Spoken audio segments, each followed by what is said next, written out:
Please don't let them kill us, sir, she whispered. Then a Hell's Angel risked everything. The oil lamp flickered against the log walls. Clara sat on the narrow bed, cradling Noah against her chest. He was so small, so warm. His tiny fingers curled around her thumb like he already knew he belonged to her, and no one else. But that was the lie she had been fighting all evening. Sister Ruth had come at dusk with her flat, gentle voice and her cold eyes. She had smoothed her long gray skirt and smiled the way the elders always smiled, kind on the outside, empty underneath. At sunrise, Ruth had said, the child will be brought to the nursery house. The collective will raise him now. You have done your part, Clara. You should feel honored. Honored? Clara had nodded. She had made her face still and grateful, just like she had learned to do her whole life. But inside, something had cracked open, something wild. She knew what happened to the babies taken to the nursery house. She had seen it before. She remembered Hannah 3 years ago, screaming into her pillow so the elders would not hear. She remembered young Miriam, who stopped speaking altogether after they carried her daughter up the hill. The mothers were told it was a blessing. They were told the children belonged to the pure dawn, not to them. Before you continue listening, please let me know where in the world are you watching from today. Now back to the story. Clara looked down at Noah. His eyes were closed. His little chest rose and fell in a soft, steady rhythm. Not you, she whispered. They will not take you. She listened. The compound had gone quiet. Only the wind moved through the tall pines outside, and somewhere down the path, a guard's boots crunched slowly over the gravel. They were watching. They were always watching. Clara moved carefully. She reached under the loose floorboard beneath the bed, the one she had pried open weeks ago, back when the fear first began to grow inside her. Her fingers found the bundle she had hidden there. A wool shawl, a small pouch of dried bread, a folded map she had drawn in secret, tracing the paths through the mountains she had memorized over years of quiet planning. She had helped other women use these paths. She had whispered directions in the dark, passed messages, hidden the frightened ones until they could slip away. She had saved others. Now it was her turn to run. Her hands shook as she wrapped Noah tightly against her chest with the shawl, binding him close so both her arms would be free. He stirred but did not cry. She pressed her lips to his forehead. Stay quiet, my love, she breathed. Please, just a little longer. She pulled her worn blue dress tighter and slid her feet into her thin shoes. Then she blew out the lamp. Darkness swallowed the room. Clara stood by the door, her heart pounding so hard she was sure the whole compound could hear it. She counted the guards' footsteps. 1, 2, 3. She waited until they faded around the far corner of the meeting hall. Then she opened the door and stepped into the night. The cold hit her like water. She kept close to the wall, moving through the shadows toward the eastern fence, where a gap had rusted open behind the woodpile. Her breath came in small clouds. Noah was a warm weight against her, rising and falling with her steps. She reached the woodpile. She slipped behind it. Her fingers found the loose fence wire and pushed it aside. She was through. The trees rose before her, black and endless. She took one step, then another. The ground sloped downward into the wild dark. Then a shout tore through the silence. The Whitmore girl is gone! Her room is empty! Clara's blood turned to ice. Lights flared behind her. Lanterns swung. Boots pounded against the earth. Voices called out across the compound, sharp and angry. Search the paths! She has the child! Do not let her reach the road! Clara ran. She plunged into the trees, branches clawing at her arms, roots grabbing at her feet. Noah began to cry against her, small and frightened, and she pressed her hand to his back and kept moving. "Shh, shh. I've got you," she gasped. "I've got you." Behind her, the shouts grew louder. Lanterns bobbed between the trees like hungry eyes. The mountain swallowed her whole, and still she ran into the darkness, running for her life, running for her son. The night gave way to morning, and morning stretched into a long, cruel day. Clara had lost track of the hours. The sun climbed high above the pines, and then began its slow fall towards the west. Still she walked, one foot in front of the other, down slopes covered in loose stone, through cold streams that soaked her thin shoes, under branches that reached out like fingers to slow her down. Her feet were bleeding now. She had felt the thin soles of her shoes tear apart somewhere back in the rocks. Each step burned. Each step left a small red mark on the earth behind her. She did not stop to look. She was too afraid of what she would see. Her blue dress hung in tatters around her legs, brown with dirt and dried mud. A long scratch ran down her arm where a branch had caught her in the dark. Her lips were cracked. Her throat ached for water. The dried bread in her pouch was gone, eaten in tiny bites hours ago. But Noah was alive. That was all that mattered. He slept against her chest, worn out from crying, his little face pressed to her heart. Every so often she would look down at him just to be sure, just to see the soft rise and fall of his breathing. As long as he was breathing, she could keep going. "A little more," she whispered, though her voice had gone thin and raw. "A little more, my love." Her legs shook beneath her. Her mind grew foggy with exhaustion, and in the fog, the faces came. Hannah. She saw Hannah's face the night she had guided her to the eastern gap in the fence, the same gap Clara had used. Hannah had been so scared. Her hands had trembled just like Clara's did now. But Clara had held those hands and whispered, "Follow the stream south. Do not look back.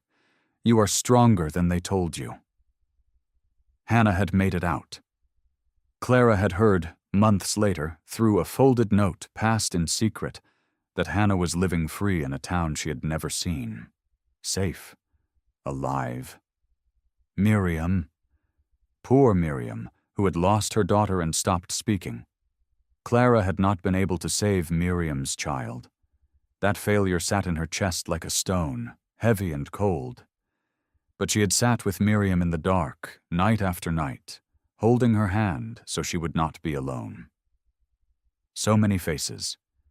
So many women she had helped slip through the trees while she stayed behind, planning, waiting, hiding, always telling herself that one day it would be her turn. Now it was. And she was so tired. "Do not stop," she told herself. Her mother had told her that once, long ago, before the elders took even her mother away. "Do not stop, Clara. Do not ever stop." The trees began to thin. The ground leveled beneath her torn feet. Through the last of the pines, she saw something that made her heart leap. A road, a real road, gray and smooth, curving through a wide green field. Beyond it, the land rolled open and empty, gold in the light of the setting sun. No fences, no lanterns, no watching eyes. Freedom. Clara stumbled forward, out of the trees and into the tall grass at the road's edge. The last of her strength poured out of her with every step. Her knees buckled. She caught herself, then swayed, then fell. She sank down into the soft grass, curling her body around Noah, shielding him even as she collapsed. The sky above her burned orange and pink, so wide and beautiful it hurt to look at. "We made it," she breathed. "We made it, Noah." But her arms had gone weak. Her eyes grew heavy. The world blurred at the edges, going soft and dark and quiet. She was so cold, so empty. She had nothing left to give. "Please," she whispered to no one, to the sky, to whatever might be listening. "Please, somebody." Her eyes fluttered closed. And then, through the fading light and the ringing in her ears, she heard it. A low, steady rumble. An engine. The sound of a motorcycle coming down the road toward her. Rafe Dawson had ridden this road 1,000 times. It was his road. Empty. Quiet. The kind of place where a man could ride for miles and hear nothing but his own engine and his own thoughts. He liked it that way. No people, no questions, no trouble. But this evening, something was wrong. He saw it as he came around the bend. A shape in the grass at the road's edge. A splash of dirty blue against the gold of the field. At first he thought it was trash. A dropped coat, maybe, or a bag someone had tossed from a truck. Then he saw it move. Rafe eased off the throttle. His engine dropped to a low growl. Every instinct he had, sharpened by years of hard living, told him to keep riding. Desperate things on the side of the road usually meant desperate people. And desperate people meant trouble. He had learned that lesson a long time ago. But he did not ride past. He rolled to a stop, planted his boots on the pavement, and killed the engine. Silence rushed in. The only sound was the wind moving through the tall grass, and beneath it, something small and thin, a cry, a baby's cry. Rafe swung his leg off the bike. He was a big man, broad through the shoulders, his gray-streaked beard hanging past his collar. His leather vest was patched with the marks of a life most folks crossed the street to avoid. He walked slow, careful. His hand hung loose at his side. Ready. "Hey," he called out, his voice low and rough. "You hurt?" He came around into the grass, and then he saw her. A young woman, no more than a girl, really, curled on her side. Her dress was torn to rags. Her arms and legs were streaked with dirt and dried blood. Her feet, God, her feet were raw and split, marked red where the ground had chewed them up. And pressed against her chest, wrapped in a scrap of cloth, was a baby. Tiny. New. Only days old, if Rafe had to guess. Her eyes opened. He would remember that look for the rest of his life. She stared up at him, and what he saw in her face was not relief. It was pure, animal terror. She flinched back into the grass, pulling the baby tighter, trying to make herself small. Her cracked lips moved. Her whole body shook. "Please," she whispered. Her voice was almost gone, thin as a thread. "Please don't let them kill us, sir." Rafe went still. He had been called many things in his 45 years. Dangerous. Trouble. A man to fear. He had seen grown men step away from him in bars. He had watched mothers pull their children closer when he walked by. He was used to the fear. He had worn it like armor for so long he barely felt it anymore. But this was different. This woman was not afraid of him. Not really. She was afraid of something so much worse that a hard-looking stranger on a motorcycle looked like her only hope. She was begging him. Begging a man everyone else ran from. Something cracked open in his chest. Something he had kept locked away for a very long time. He crouched down slow, keeping his hands where she could see them. Up close, he could see how young she was, how thin, how the fear in her eyes was mixed with something fierce, something that had refused to give up even as her body did. "Nobody's going to kill you," Rafe said. The words came out quieter than he expected. "Not while I'm here. You hear me?" She searched his face like she was trying to decide if she could believe it. The baby whimpered against her. "What's your name?" he asked. "Clara," she breathed. "His name is Noah." "Okay, Clara." Rafe shrugged out of his leather jacket. It was heavy and warm, worn soft from years on the road, gently. So gently it looked strange coming from such big hands. He laid it over her, tucking it around her shoulders and over the baby. "Okay." She was too weak to protest. "I'm gonna hold him," Rafe said. "Just for a minute, just so I can get you up. That all right?" Clara hesitated. Every part of her wanted to say no. He could see it. But she was fading, and she knew it, and slowly, painfully, she loosened her grip. Rafe reached out and took the baby. Noah was so small he nearly disappeared against Rafe's chest. The tiny thing blinked up at him, red-faced and warm, one little fist waving in the air. Rafe held his breath. He had forgotten. God help him. He had forgotten what it felt like to hold something this new, this fragile, this alive. He looked down at the baby, then at the broken young mother in the grass, and he made a decision. He did not know who was hunting them. He did not know what he was walking into. He only knew that he was not going to ride away and leave them here to die. "Come on," he said. "I know a place. Folks there, they're rough. But they're good. They'll help you." He cradled Noah in one strong arm and helped Clara to her feet with the other, taking her weight against his side. Step by careful step, he brought them toward his motorcycle, toward the road, toward whatever came next, toward home.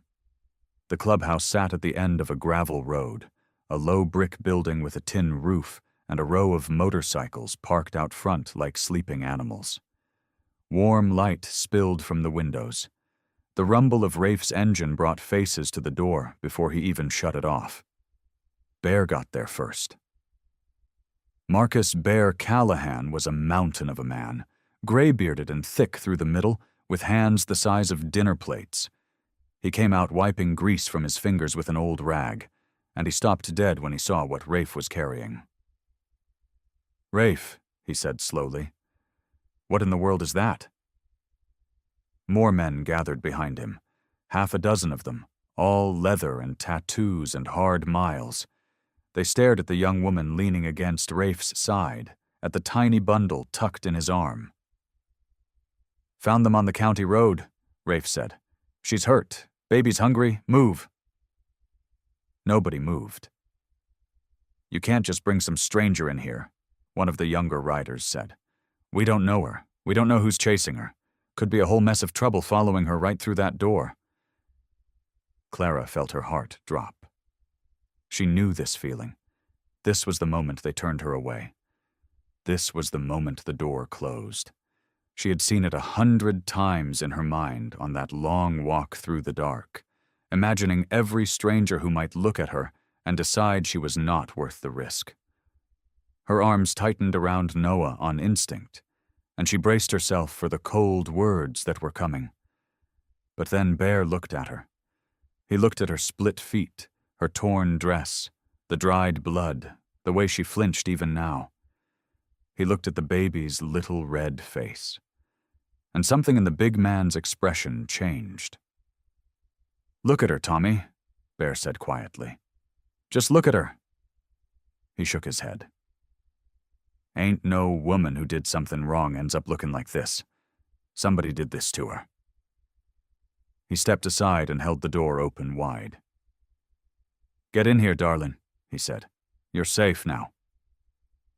And just like that, everything changed. The men who had been ready to turn her away became a whirlwind of quiet, clumsy kindness. Tommy, the young one who had doubted her, ran to the back and came out with the softest blanket he could find. Another rider named Pete put a pot of soup on the stove, muttering that a nursing mother needed to eat. His own daughter had taught him that much.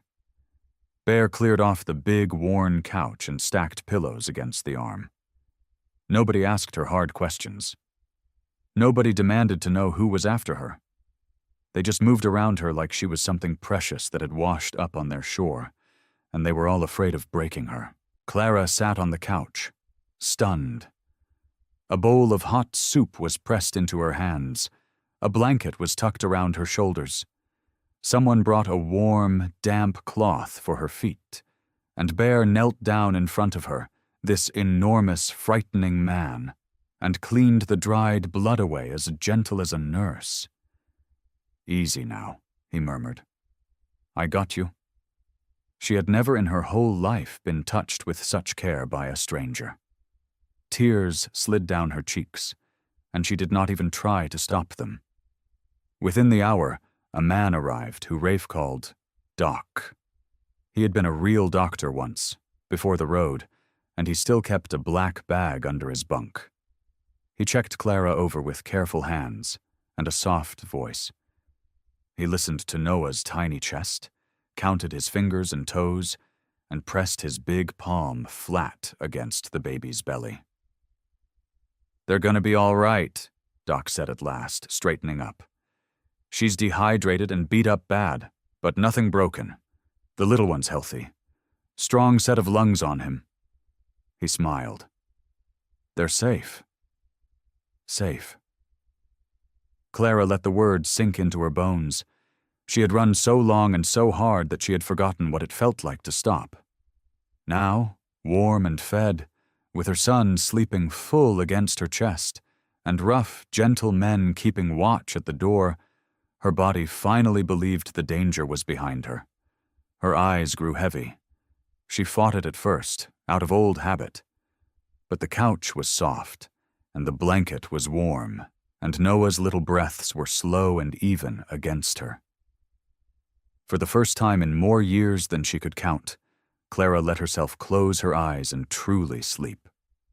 No fear, no listening for footsteps, just rest. Rafe pulled a chair over and sat down beside them. He did not say anything. He just watched. Watched the young mother's face, finally slack and peaceful. Watched the tiny fist curled against her chest. The clubhouse settled into quiet around him, the men drifting off one by one, dimming the lights. Rafe stayed. He looked at Clara and Noah, and he felt something rise up in him he had no name for. It was fierce and warm and terrifying all at once. It was the feeling of a man who had spent his whole life running from anything worth holding on to, suddenly finding two people he could not imagine leaving. He did not understand it. He only knew it was real. Whatever came for them, it would have to come through him first. He leaned back in the old chair, folded his arms, and settled in to keep watch over them through the night. Morning came gray and slow. Rafe woke stiff in the old chair, his neck sore, his boots still on. The clubhouse was quiet, except for the soft hiss of the coffee pot Bear had already gotten going. Sunlight leaked through the dusty windows, and across the room, Clara was still asleep on the couch. Noah was tucked in the curve of her arm. She looked younger in sleep. Peaceful, like a girl instead of a woman who had run for her life. Rafe rubbed a hand down his face and stood. He needed coffee. His whole body told him so. Bear was at the counter, a mug already waiting. He slid it across without a word. The two men stood there in the early quiet, drinking, letting the morning settle. "How's she doing?" Bear asked, low. "Slept the whole night," Rafe said. "First time in a long while, I'd bet." Bear nodded. He glanced toward the couch, and his hard face softened again the way it had the night before. "Somebody hurt that girl bad, Rafe. You can see it on her, in the way she flinches." "I know." Rafe pulled out his phone. He was not much for the thing. He mostly used it to call the guys, check the weather before a long ride. But he had a habit of scrolling the local news over his morning coffee, and today his thumb moved across the screen without much thought. Then it stopped. His whole body went still. There, at the top of the page, was a photograph of Clara. It was an old picture, taken inside somewhere with soft, golden light. She wore a clean blue dress and a gentle smile, standing beside a tall, silver-haired man in white. The headline above it hit Rafe like a fist. Missing baby. Troubled young woman flees loving community with newborn. Rafe's jaw tightened. He read on. The story called them the Covenant of the Pure Dawn. It described a peaceful mountain community, a place of prayer and family and quiet living. There were photos of smiling people working in gardens, children laughing in a green field, the silver-haired man handing out bread to a line of grateful faces. The man was called Reverend Silas Vane. He looked kind. He looked like everybody's favorite grandfather. And then there was Clara. The article said she was unstable. It said she had struggled for years. It said the community had cared for her, protected her, prayed for her, and that in a moment of confusion and sickness, she had stolen a newborn child and vanished into the night. It begged the public for help. It said the baby was in danger. It said Clara was dangerous. At the bottom was a quote from Reverend Vane himself. "We love Clara.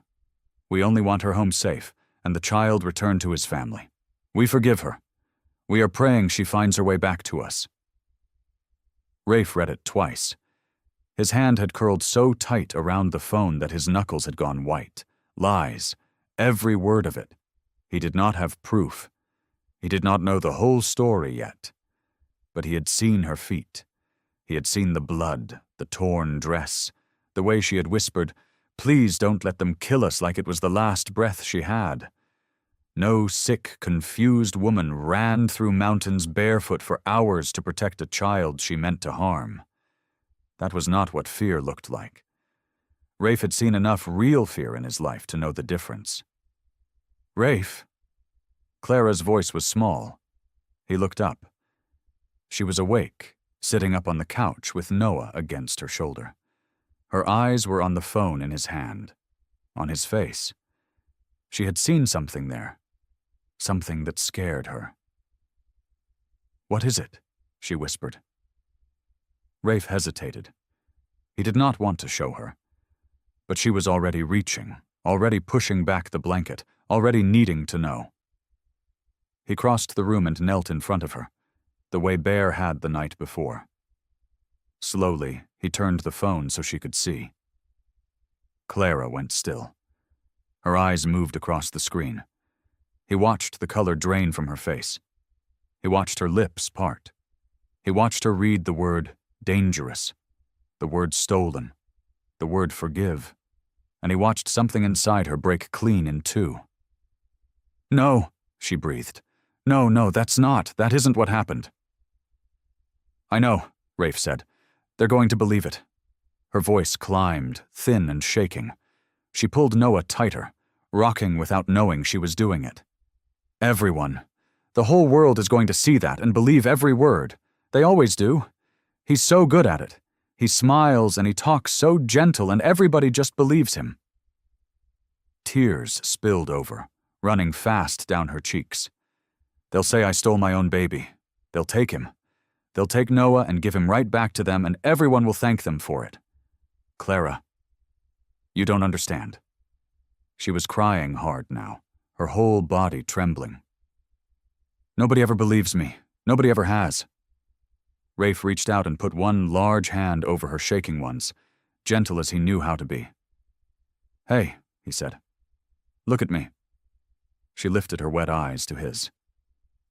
"I'm not going to lie to you," Rafe said quietly. "I don't know the whole truth yet. I don't know what really happened up on that mountain. But I know what I saw on that road. I saw your feet. I heard what you said to me. That kind of scare don't come from nothing." He held her gaze steady. "Your fear is real. I believe that. And I'm going to find out the truth, all of it. I promise you that." The next 2 days moved slow and quiet, like a river warming after a long winter. Clara stayed close to the couch at first. She held Noah near, watching the door, watching the windows, jumping at every sound the old clubhouse made. And it made plenty. The pipes groaned, the floorboards creaked, the wind rattled the loose glass. But the men learned to move gentle around her. Bear started humming when he walked so his boots wouldn't surprise her. The others kept their voices low and their laughter soft. Little by little, she began to breathe easier. On the first afternoon, Bear brought her a plate of eggs and toast. He set it down slow, then backed away like she was a wild bird that might fly off. Clara stared at the food for a long moment. "You don't have to earn it," Bear said gruffly. "It's just breakfast. Eat." Something in her face cracked open. She ate, and when she finished, she whispered a thank you, so quiet he almost missed it. By evening, she was talking. Not much. Just pieces. She sat with Rafe near the window as the sun went down orange over the hills. Noah slept in a basket Bear had lined with an old flannel shirt. "We weren't allowed to leave," Clara said. Her voice was flat, careful. "Not the compound, not ever, unless the elders said so, and they almost never said so. They told us the world out here was poison, that everyone beyond the gate wanted to hurt us." She looked at her hands. "I believed it. For a long time I believed everything they told me." Rafe said nothing. He just listened. He had learned long ago that some folks needed silence more than they needed words. "We couldn't have phones," she went on. "Couldn't have books they didn't give us. Couldn't talk to each other about certain things. If you asked too many questions, they'd take you to a room and pray over you for hours until you were too tired to think straight."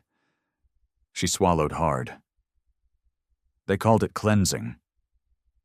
"And Vane?" Rafe asked, keeping his voice easy. Clara flinched at the name. Just a small flinch, but he saw it. "He runs everything," she said. "Everyone loves him.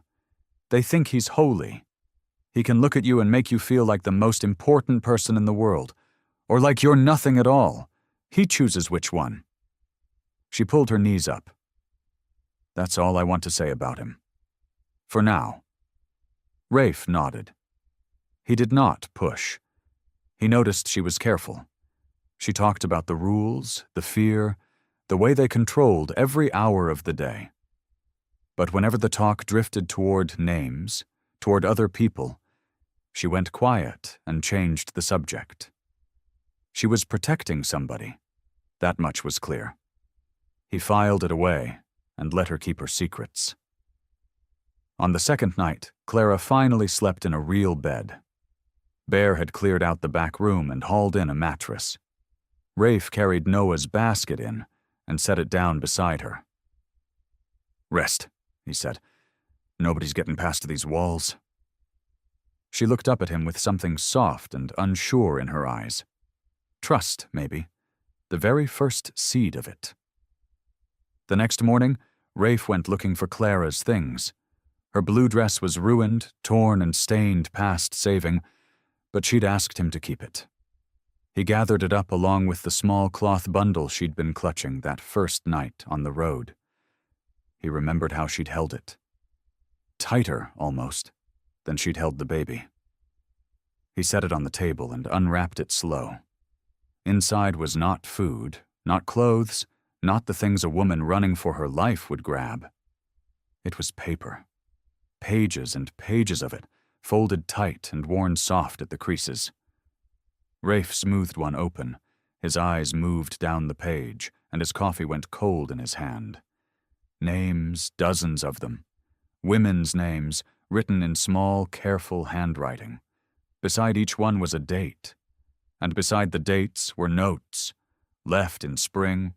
Taken to the North House. Never seen again. Rafe turned another page. Then another.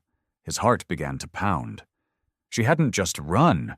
She'd been keeping records, proof, evidence of every woman who had vanished behind that mountain gate. Clara wasn't only escaping. She was collecting the truth. Rafe was still holding the papers when Clara came out of the back room. She stopped in the doorway. Noah was warm against her chest, and her hair was loose around her face. Then she saw what was in his hands. The blood drained from her cheeks. "Those are mine," she said quickly. She crossed the room and reached for them. "Please." Rafe did not let go. He looked at her, steady and gentle, but his voice was firm. "Clara, what is this?" "It's nothing. Just papers." "It ain't nothing." He set the pages down soft on the table, like they might tear. "These are names. Women's names. Dates. You wrote all this?" She stood there frozen, one hand still on Noah's back. Her eyes moved from Rafe to the papers and back again. He watched a war happen inside her. The old habit of hiding. The years of silence and something else. Something braver pushing against it. "Sit down," Rafe said. "Please, I ain't gonna judge you. I just want the truth." Slow, like her legs weren't sure, Clara sat. She held Noah tighter. When she finally spoke, her voice was small. "I started 3 years ago," she said. "There was a girl named Ruth. She was 15. They were going to marry her off to one of the elders." Clara's jaw trembled. 15, Rafe.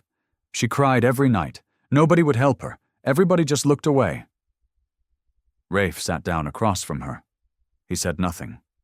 He let her talk. "So I helped her run," Clara went on. "I knew the mountain. I'd spent my whole life inside that fence, but I paid attention. I knew where the guards walked. I knew when they changed shifts. I knew a break in the fence near the north ridge that nobody watched." She wiped her eyes fast, like she was ashamed of the tears. "I got Ruth out. I walked her to the road myself and prayed somebody kind would find her." "And after that?" Rafe asked quietly. "After that, I couldn't stop." She looked down at the papers. There were so many others. Women who were scared. Women who wanted out and had nowhere to go. I started keeping records. Who left? Who got taken? Who disappeared? Her finger touched one of the names. Feather Light. This one. Sarah. They took her to the North House, and I never saw her again. I wrote it all down so the truth couldn't be buried. So somebody, someday, would know they existed. Rafe stared at her. This woman he'd found broken on the roadside.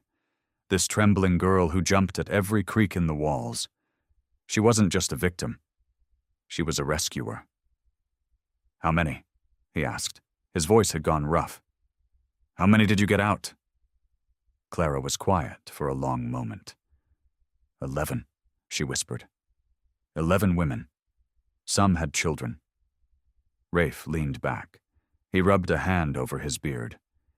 He'd known hard men his whole life, fighters, survivors, men who wore their courage loud, like armor. But he had never met anything like the courage sitting across from him now. Quiet, patient, done in the dark with no one watching and no reward waiting. "That's why they're hunting you," he said slowly, the truth settling over him like cold water. "It ain't just about Noah. It ain't just that you ran." He tapped the papers. "It's this. You know their secrets. You've got proof of every woman they hurt. You're the most dangerous thing that ever walked out of that place." Clara's eyes filled. "If they find me, they'll take these. They'll bury it all.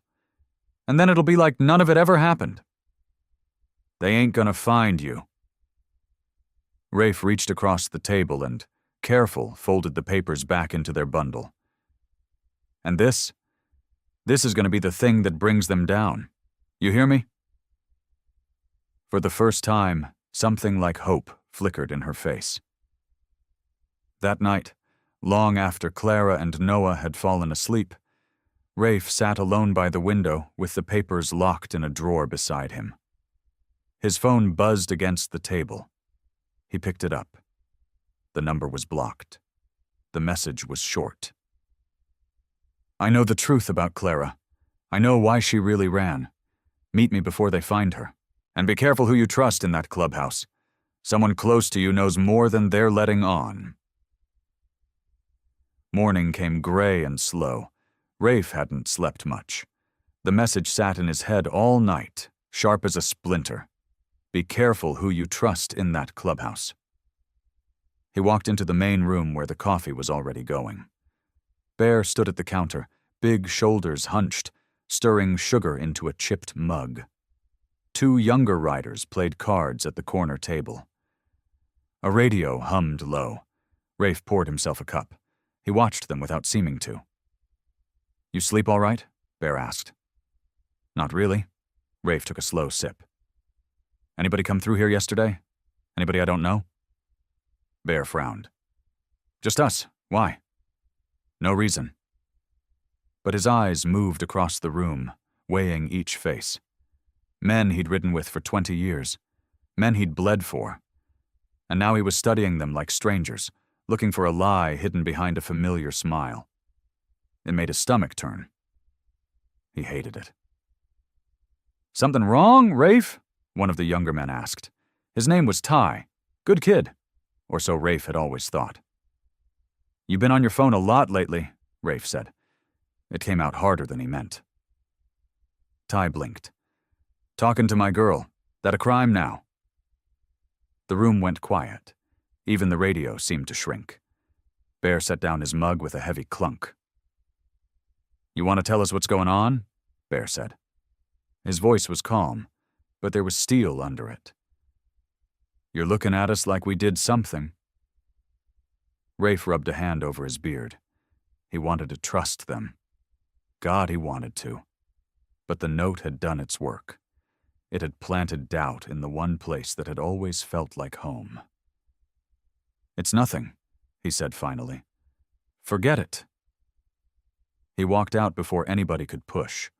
The morning air was cold and clean. He leaned against the wall of the clubhouse and closed his eyes. That was when he heard the door.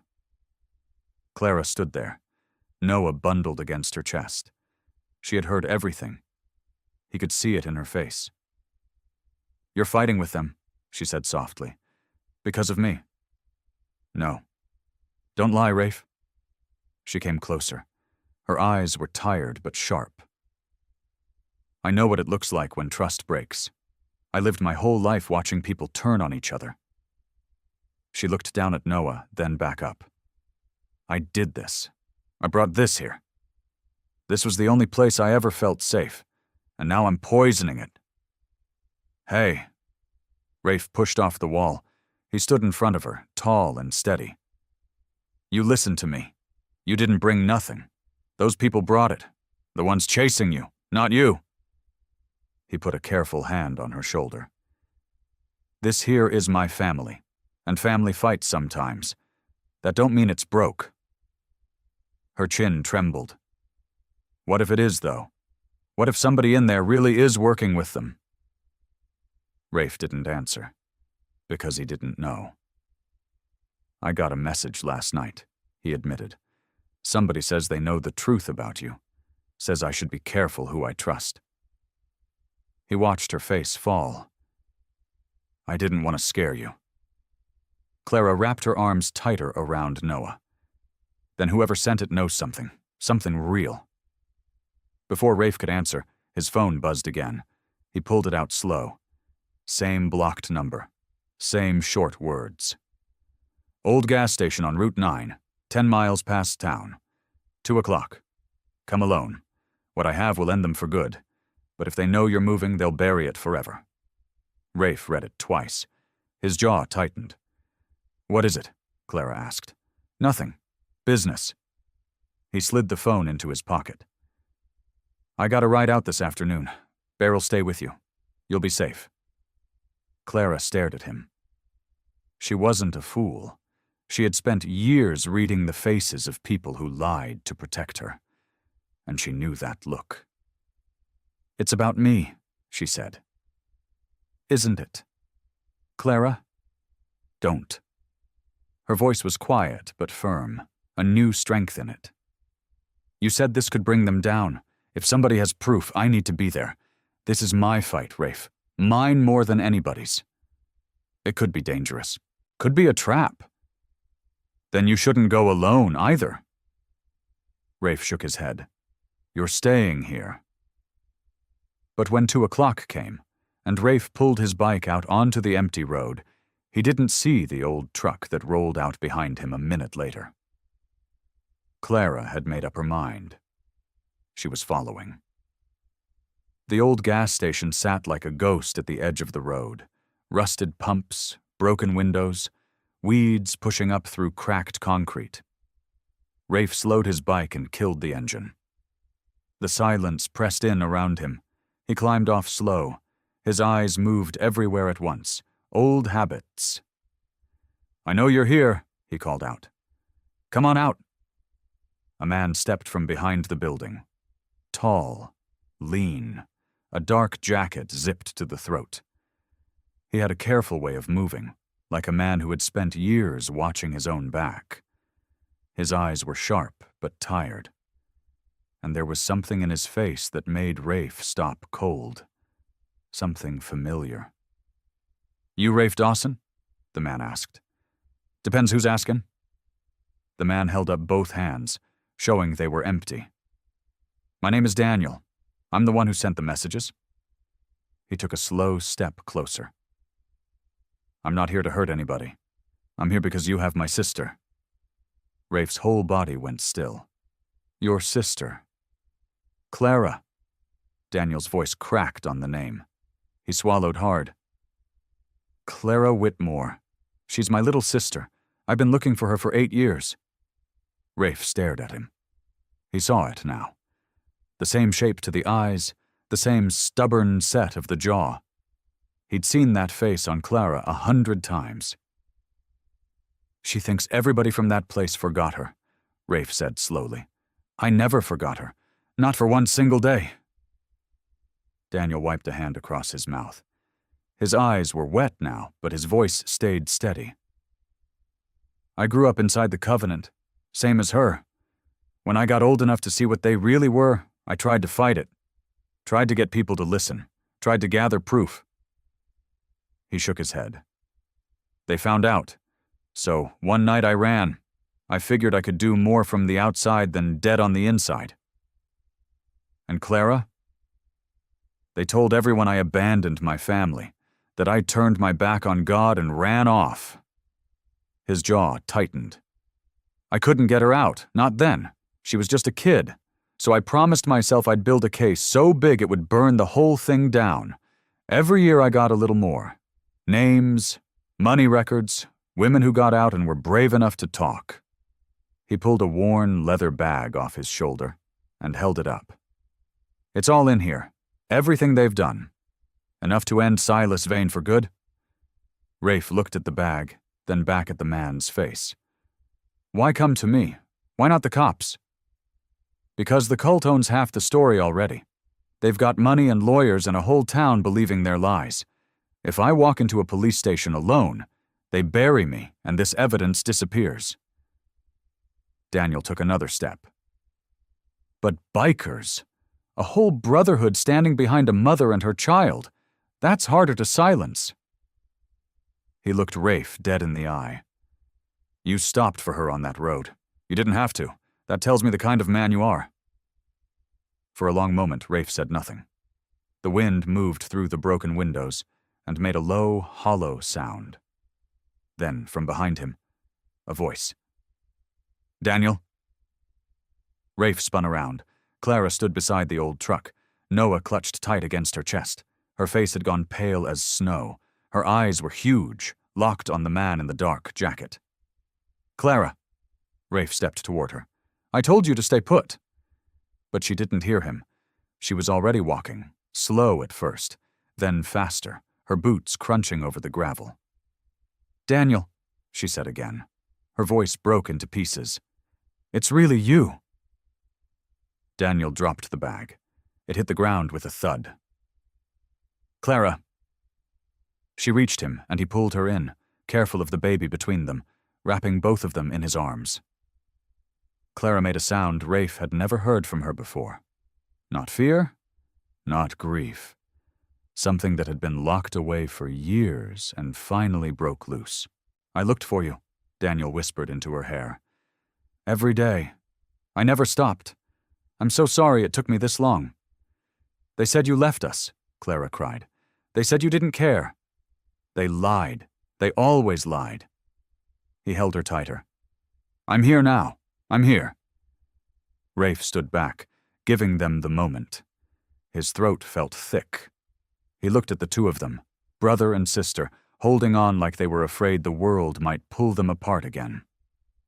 Clara finally pulled back, wiping her face. She looked at Noah, then at Daniel. "This is your nephew. This is Noah." Daniel looked down at the sleeping baby, and something soft crossed his weathered face. "Hey there, little man," he said quietly. They loaded up and rode back to the clubhouse together, Daniel's truck following Rafe's bike, Clara riding safe in the cab beside her brother. Inside, the brothers gathered around, wary at first. Bear crossed his big arms and studied the newcomer. But when Rafe explained who Daniel was, the room shifted. Suspicion melted into something warmer. Daniel set his leather bag on the table. He looked around at all of them, at Clara holding Noah, at Rafe standing tall beside her. "There's something you all need to understand," he said, his voice low and serious. "Now that Clara's been found, and now that I'm back in the open, things are going to get worse. Silas Vane has spent his whole life protecting his power." He glanced at Clara. "He knows what she knows. He knows what I've got in this bag. That makes us the most dangerous thing he's ever faced." The room went quiet. "They won't just chase us now," Daniel said. "They'll come at us with everything they have." The days that followed felt different at the clubhouse. Softer somehow, like the whole place was holding its breath and letting it out slow. Clara and Daniel spent hours at the long wooden table in the back room. Coffee cups went cold between them. They talked and talked, filling in 8 years of empty space with words. "You remember the creek?" Daniel asked one morning. A small smile tugged at his mouth. "Behind the old barn, before they fenced it off." Clara's eyes lit up. "We used to catch those little silver fish with our bare hands." "You never caught a single one," Daniel laughed. "I did too." "You scared them all away with that splashing." He shook his head, warm with the memory. "But you kept trying, every single day, stubborn even back then." Clara laughed, and the sound filled the room. Rafe, cleaning a wrench nearby, looked up. He couldn't remember hearing her laugh like that. Free, easy, like the fear had let go of her, even for just a moment. They talked about their mother, about the songs she used to hum before the elders decided music was a sin, about the little garden she kept until they took it away, about the way she braided Clara's hair on Sunday mornings. "I thought I made it up," Clara said quietly. "All the good parts. I thought maybe I dreamed them because the bad parts were so loud." "You didn't dream them," Daniel said. He reached across the table and covered her hand with his. "They were real. We had good years. Before Vane took over. Before everything changed." Clara looked down at their hands. "When you left, I thought it was my fault. I thought maybe I wasn't worth staying for." Daniel's face crumpled. "Clara, no." His voice shook. "Leaving you was the hardest thing I ever did. I lay awake every night wondering if you were safe, if you hated me, if you were even still alive." He squeezed her hand tight. "I built that whole case for you. Every name, every paper. I did it so I could come back and pull you out of there." Then it was Clara's turn to share. and what she said made Daniel go very still. She told him about the women, about Sarah, who had 2 little girls and a bruise she always tried to hide, about the hidden path over the North Ridge that Clara had memorized step by step, about the nights she snuck out to leave messages under a loose stone by the chapel. "I got 7 of them out," Clara said softly. 7 women. Some had kids. I drew them maps in the dirt and made them memorize the way, then wiped it clean. Daniel stared at her like he was seeing her for the first time. "You did that? While you were still inside? While they were watching you?" "Somebody had to." Clara shrugged, but her eyes were fierce. "I couldn't save everybody.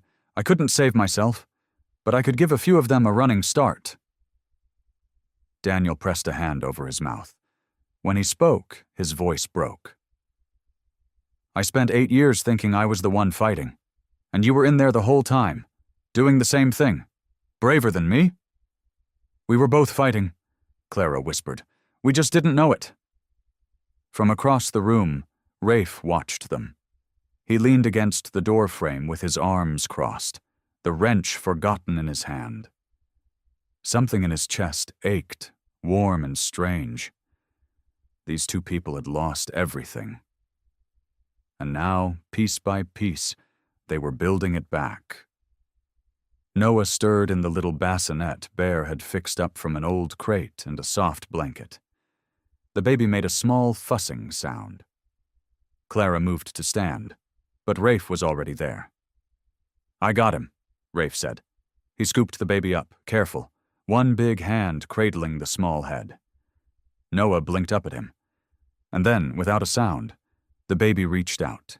His tiny fingers curled around Rafe's rough thumb and held on tight. Rafe went completely still. The baby settled against his chest like he belonged there, like Rafe was the safest place in the whole world. And that was when Rafe felt it. The thing he'd been running from. He was attached. To this baby, to Clara, to all of it. Somewhere along the way, without meaning to, he'd found a family. And the thought of losing it scared him more than anything ever had.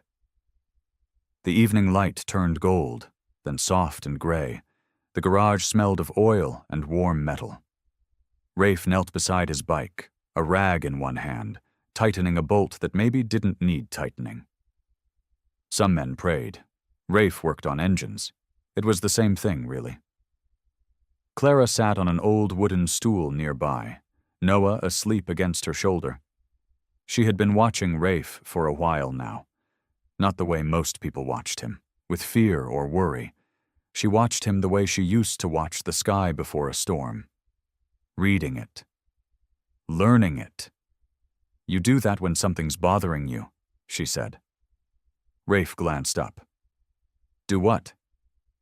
"You go quiet, and you fix things that aren't broken." She nodded at the bolt. "That one was already tight."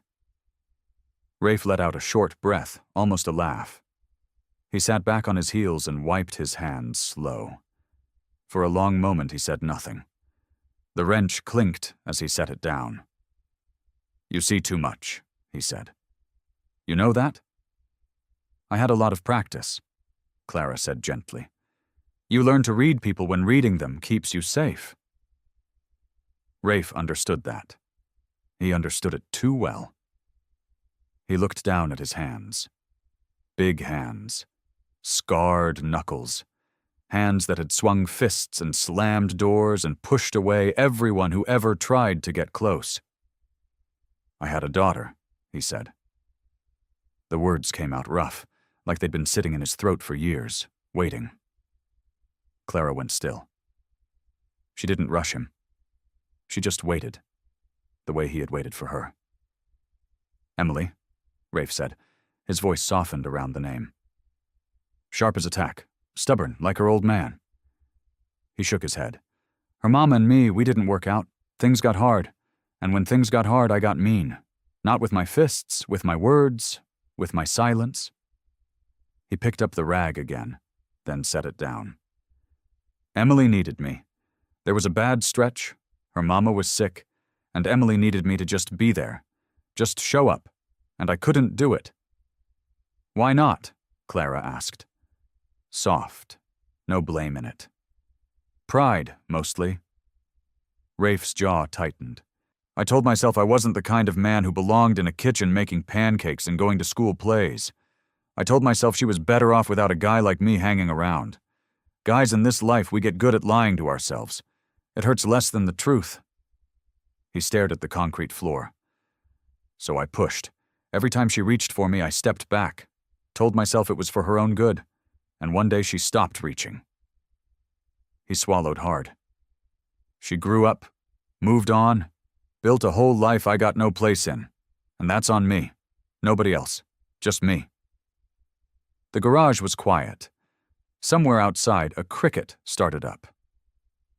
I look at you and Daniel, Rafe went on. His voice cracked, and he let it. Building it all back. And I think that door's closed for me. I closed it myself, locked it, threw away the key.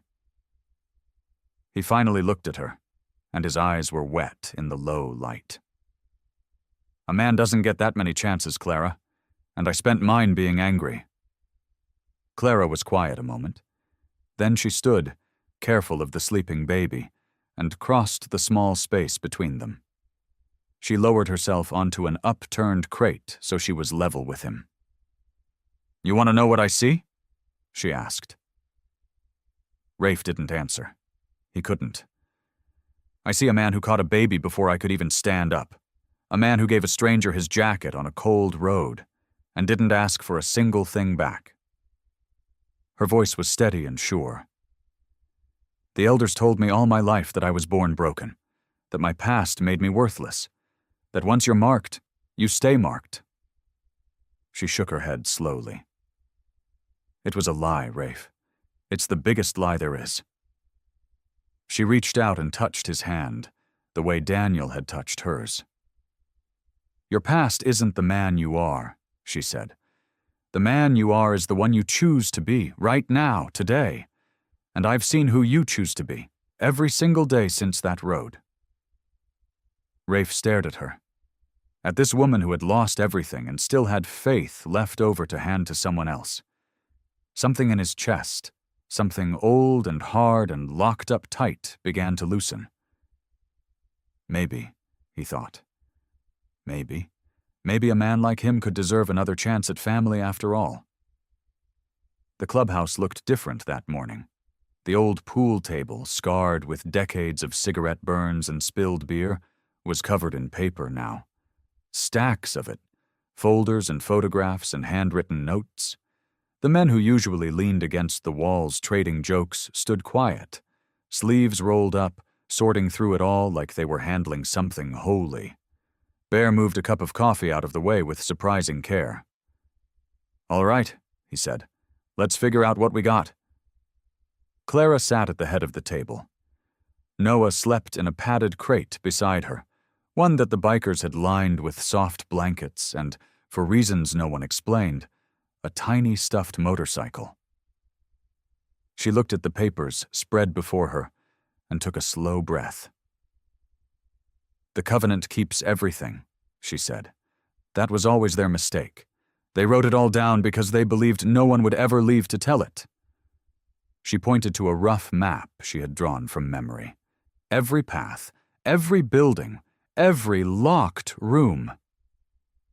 There's a records room beneath the main hall, she said. Under the floorboards, behind the storage shelves. That's where they keep the birth papers, the transfer orders. Her voice tightened. That's what they call it when they take a baby from its mother. A transfer. Bear muttered something under his breath. Rafe put a hand on the big man's shoulder. I saw those papers, Clara went on. I copied some, hid them before I ran. They're in a tin, buried by the old well marker, if it's still there. Daniel spread out his own collection then. Years of work, newspaper clippings, bank statements, photographs taken from a distance with a long lens.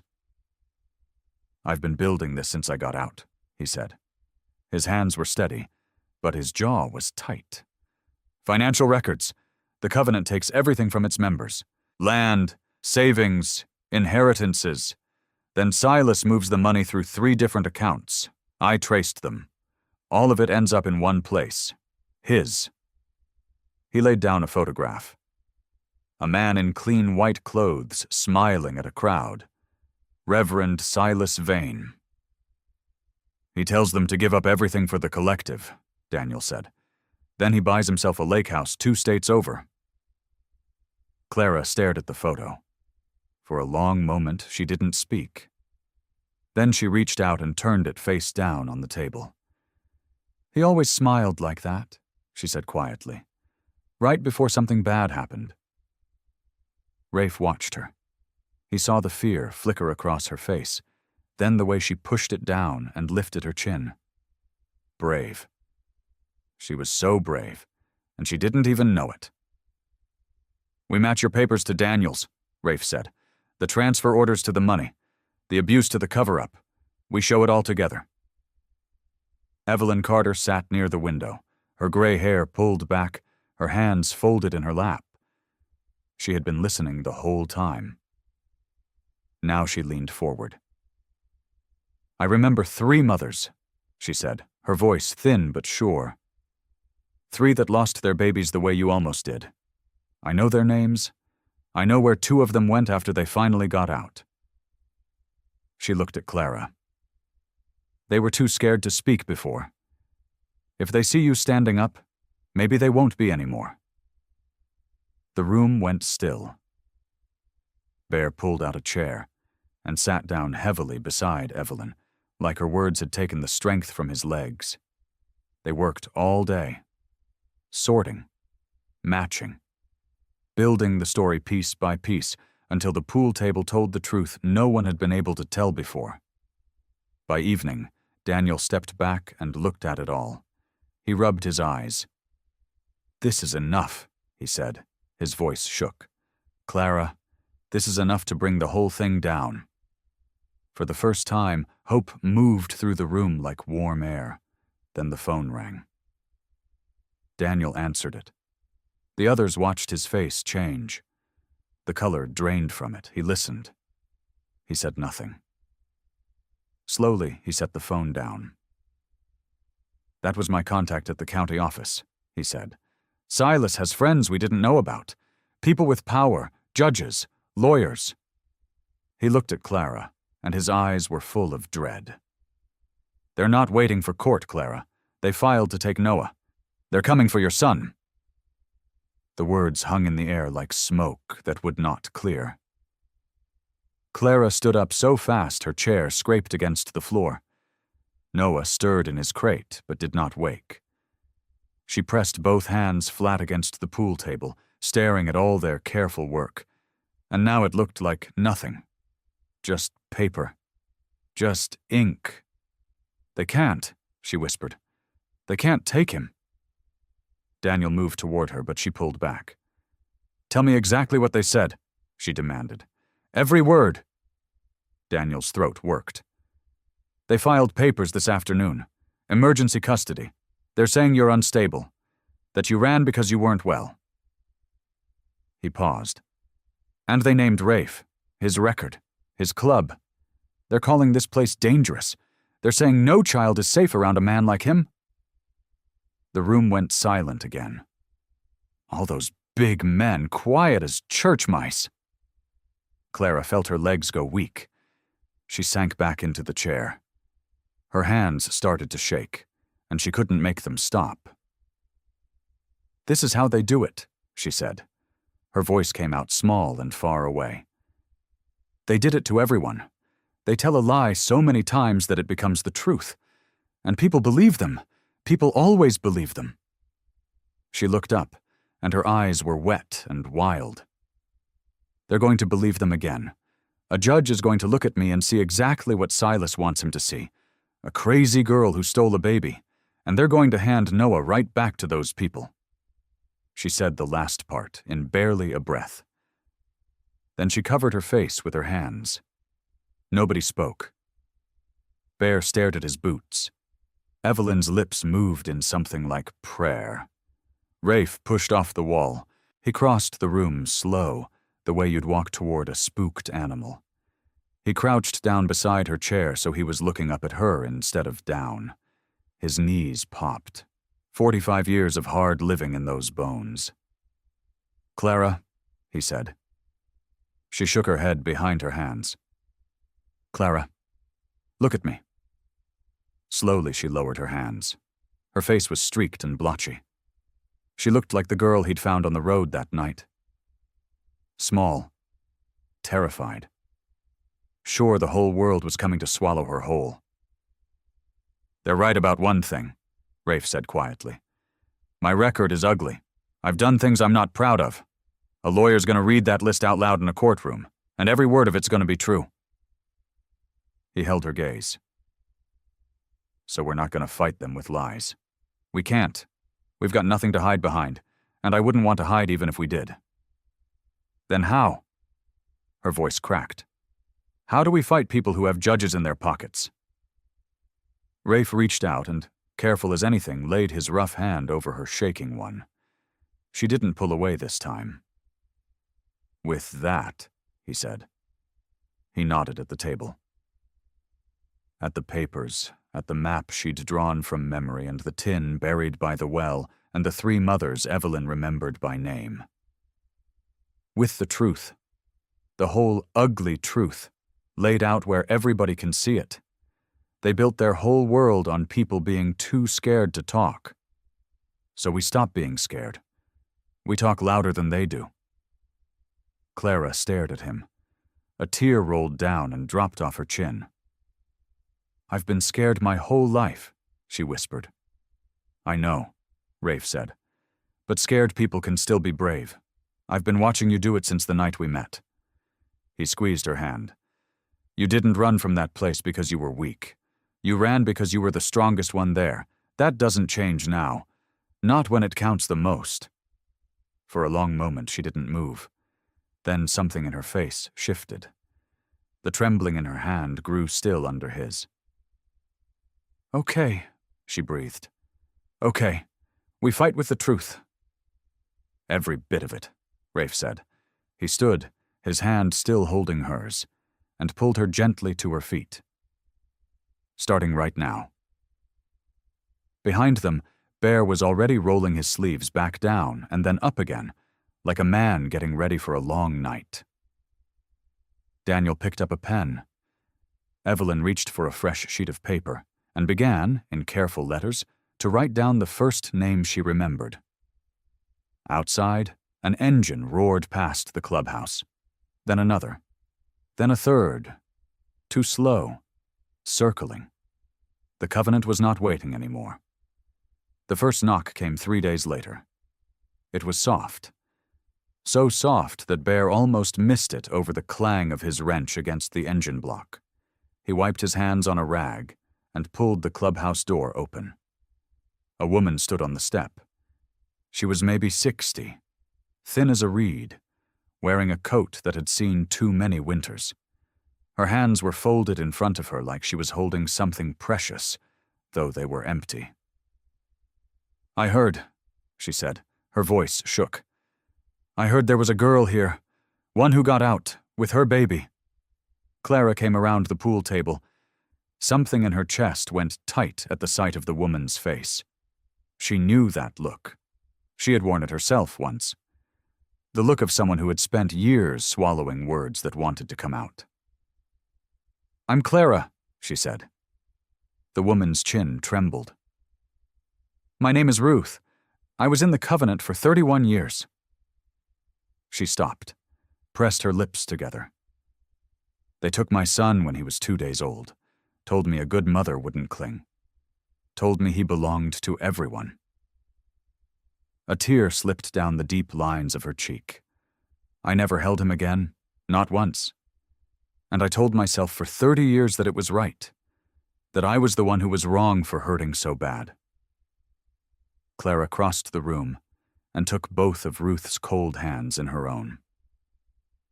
"You weren't wrong," Clara said. "You were never wrong."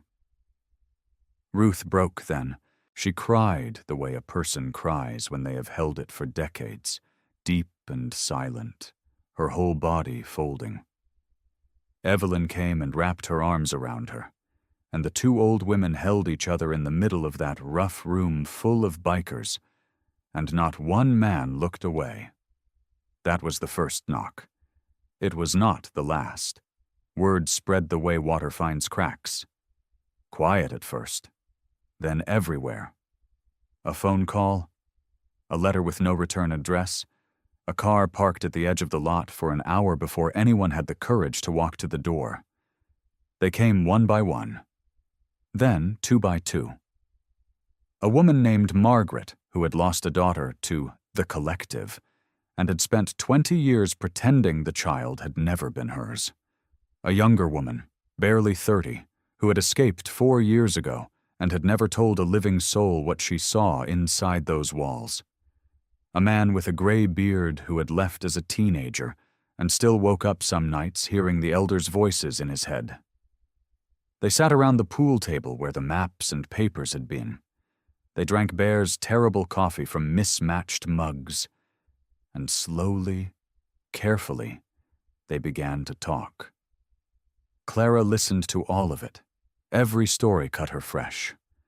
But something else grew inside her, too. Something she had not felt in years. She had thought she was the only one who remembered. The only one who had carried the weight.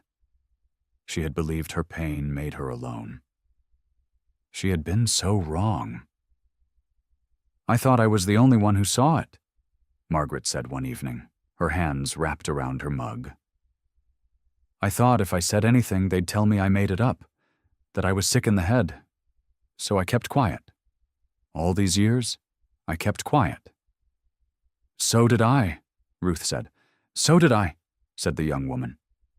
The words went around the table like a candle passed hand to hand. Clara felt her eyes sting. "They kept us quiet by keeping us apart," she said softly.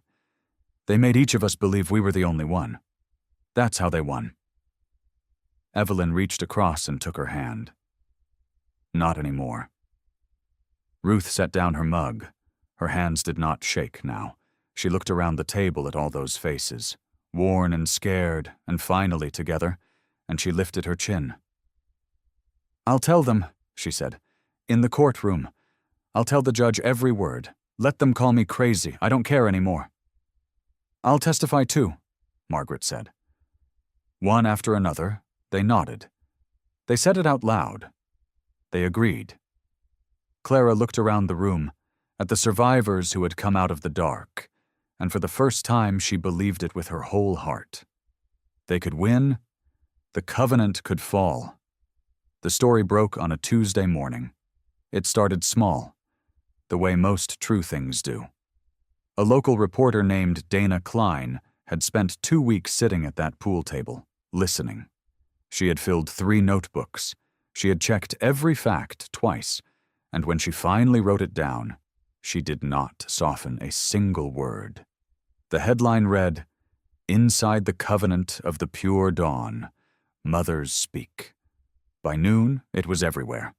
Ruth's face was on the front page, her chin lifted, her eyes steady. Beside her ran the documents Daniel had spent years collecting.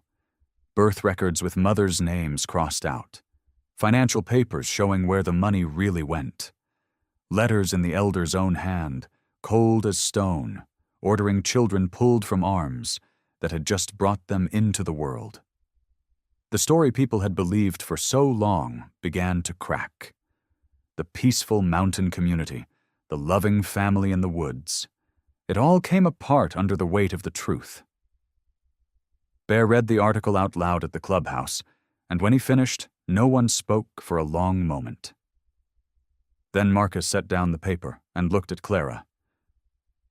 "That's you," he said quietly. "That's all of you. You did that." Clara pressed her hand to her mouth. She could not find words. The next morning she did something she had never done before. She walked into town in the daylight. For weeks she had lived like a shadow, keeping to the back rooms, flinching at every car that slowed. She had learned to make herself small to disappear. That was how you survived inside those walls, and the habit had followed her out. But this morning was different. Rafe walked beside her, his boots heavy on the sidewalk, Noah wrapped warm against Clara's chest. The sun was out. The air smelled like fresh bread from the bakery on the corner. And people looked at her. They looked, and Clara made herself keep walking. A woman outside the flower shop met her eyes. Clara's stomach tightened, waiting for the whisper, the pointing, the judgment she had braced for her whole life. Instead, the woman smiled, a small, gentle smile. "You're that girl," the woman said. "The one from the paper." She stepped closer. "God bless you, honey. God bless you for being so brave." Clara stopped walking, her throat closed up. "Thank you," she managed.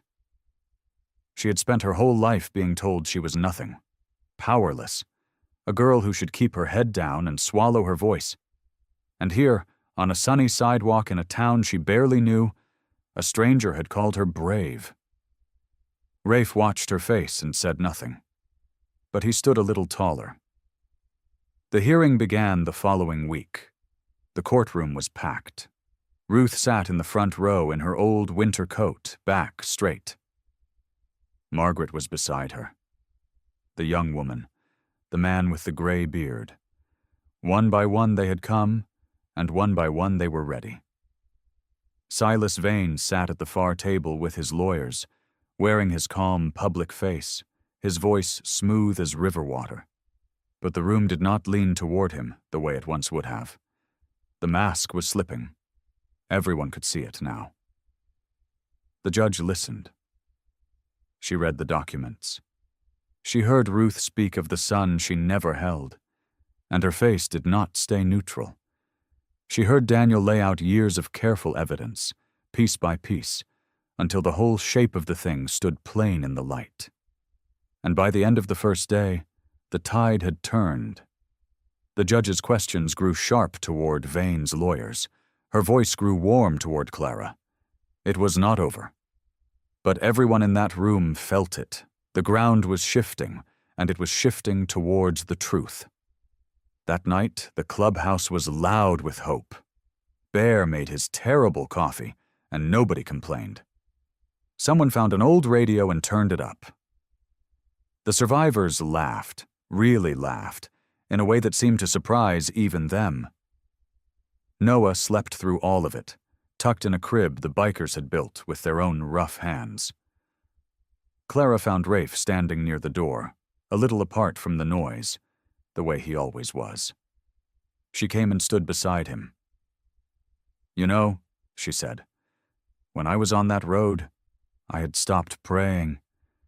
I didn't believe anyone was coming. I had given up on the whole world." Rafe looked down at her. "Then you stopped," Clara said, her voice trembling. "You gave me hope when I had none left, not a little, none at all." She wiped her eyes and smiled up at him. "I don't think I ever told you that. But you did." The morning came bright and clean, the way mornings do when you finally believe the worst is behind you. Clara woke before the others. She lay still for a moment, listening to Noah's soft breathing in the crib beside her. Sunlight fell across the floor in warm yellow stripes. For the first time in longer than she could remember, she felt something like peace settle into her bones. Then came the knock at the door. It was not the friendly knock of a neighbor.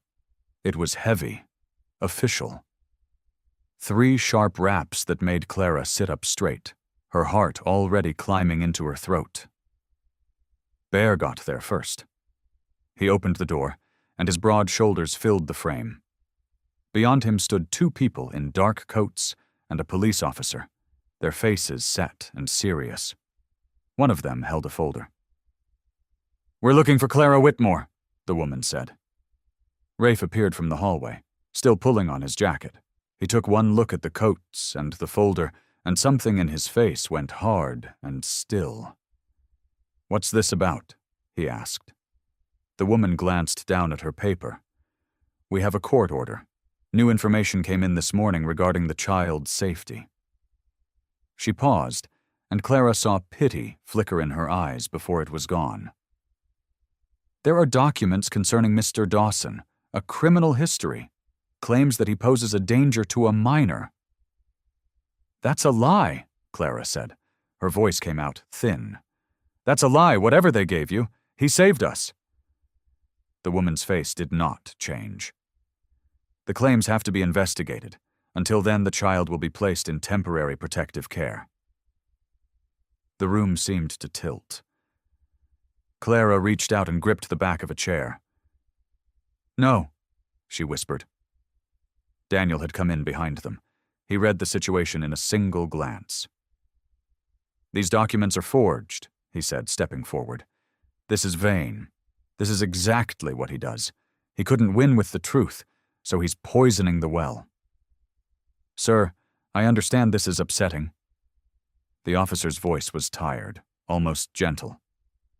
"But we don't have a choice. The order comes from the court. If everything is as you say, it'll be sorted out quickly." Quickly, as if a day without Noah could ever be quick. Clara turned to the crib. Noah had woken and was looking up at her with his wide, trusting eyes, his tiny fists waving in the air. He did not know. He could not know. He only knew his mother was near, and that was enough for him. She lifted him from the crib and held him against her chest, feeling his warmth, his weight, the little heartbeat fluttering against her own. "Please," she said to the woman. "Please, he's just a baby. He needs me. He's never been away from me. Not once. Not one single night." "Ms. Whitmore." The woman held out her arms. Her voice was kind, but her arms were steady. "I promise you he'll be cared for. You'll be given information about visitation. Please don't make this harder than it has to be." Rafe took a step forward, and for one terrible moment Clara thought he might do something. His hands had curled into fists. His jaw was tight enough to crack. Every part of him strained against what was happening. But he stopped. He looked at Clara, and she understood. If he fought them now, if he gave them one reason, he would only prove the lie they had told. So the strongest man she knew stood there and did nothing, and Clara could see it was killing him. She pressed her lips to Noah's forehead. She breathed in the sweet, milky smell of him one last time. Then, with hands that shook so hard she could barely control them, she gave her son to a stranger. Noah began to cry the moment he left her arms. Clara stood frozen as they carried him toward the door. His little face crumpled, his mouth opening in that sharp, newborn wail, his hands reaching back toward her. Reaching. And she could not go to him. She could not move. She could only watch him disappear through the door, the sound of his crying growing fainter and fainter until it was gone. The door closed. The room was silent. Clara sank slowly to her knees on the wooden floor. She did not cry out. She had learned long ago that crying out did nothing. That was the worst part. That old feeling came flooding back, cold and familiar, the feeling she had carried inside those walls for 25 years, the feeling of being powerless. Rafe crouched beside her. He did not touch her. He just stayed close, the way he always did. "Clara," he said softly. She lifted her head and looked at him, and her eyes were empty in a way he had never seen before. "They took him," she whispered. "They took him, Rafe." A single tear slid down her cheek. "I think we've lost everything." The next day, Rafe didn't come to breakfast. He sat alone in the back of the clubhouse, in the corner where the old motorcycles waited for repairs that never seemed to get finished. The air smelled of oil and dust and cold coffee. A single bulb hung above him, throwing weak yellow light across his hands. his hands. He stared at them like they belonged to someone else. Big, scarred, rough from years of work and years of fighting. These were the hands that had lifted Clara from the roadside. The hands that had held Noah while the baby slept. The hands that had made a young mother believe, for a little while, that she was safe. And now those same hands were the reason her son was gone. The paper Vane had forged did not matter. Rafe knew that. Daniel had said 100 times the documents were fake. But the truth underneath them was not fake. Rafe did have a past. He had done things in his younger years he was not proud of. He had a record. He had made enemies. He had let his anger rule him for so long that it had cost him everything once already. It had cost him Emily. He closed his eyes, and there she was, small again, standing in a doorway with her arms crossed, waiting for a father who kept choosing the road over her.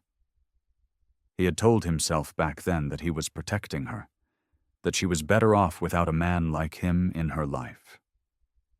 And she had left. She had grown up and walked away and never looked back, and he had let her because he believed it was the right thing. He believed it now, too. Clara and Noah would be safer without him.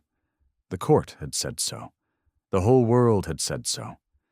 Every time Rafe Dawson tried to love someone, he ended up being the thing that hurt them. The pattern was too old and too clear to ignore. He was the damage. He had always been the damage. The door at the far end of the room creaked open. Boots crossed the concrete floor, slow and steady. "Figured I'd find you back here," Daniel said. Rafe did not look up. "Go on back to Clara. She needs somebody." "She needs you." Daniel pulled up a metal stool and sat down across from him. He did not fill the silence with useless words. He just waited, the way patient men do. "You know what I am," Rafe finally said. His voice was low and rough. "You read the same file that Judge did. I'm the reason they took him. Vane didn't have to make up much. The bones of it were already true." He shook his head slowly. "Clara deserves a clean start. A clean man standing beside her, not me." Daniel leaned forward, his elbows on his knees. "You want to know what I saw?" he said. "The day you pulled my sister off that road?" He waited until Rafe lifted his eyes. "I saw a man who didn't ask what she'd done, or where she came from. You didn't run a background check on her, Rafe.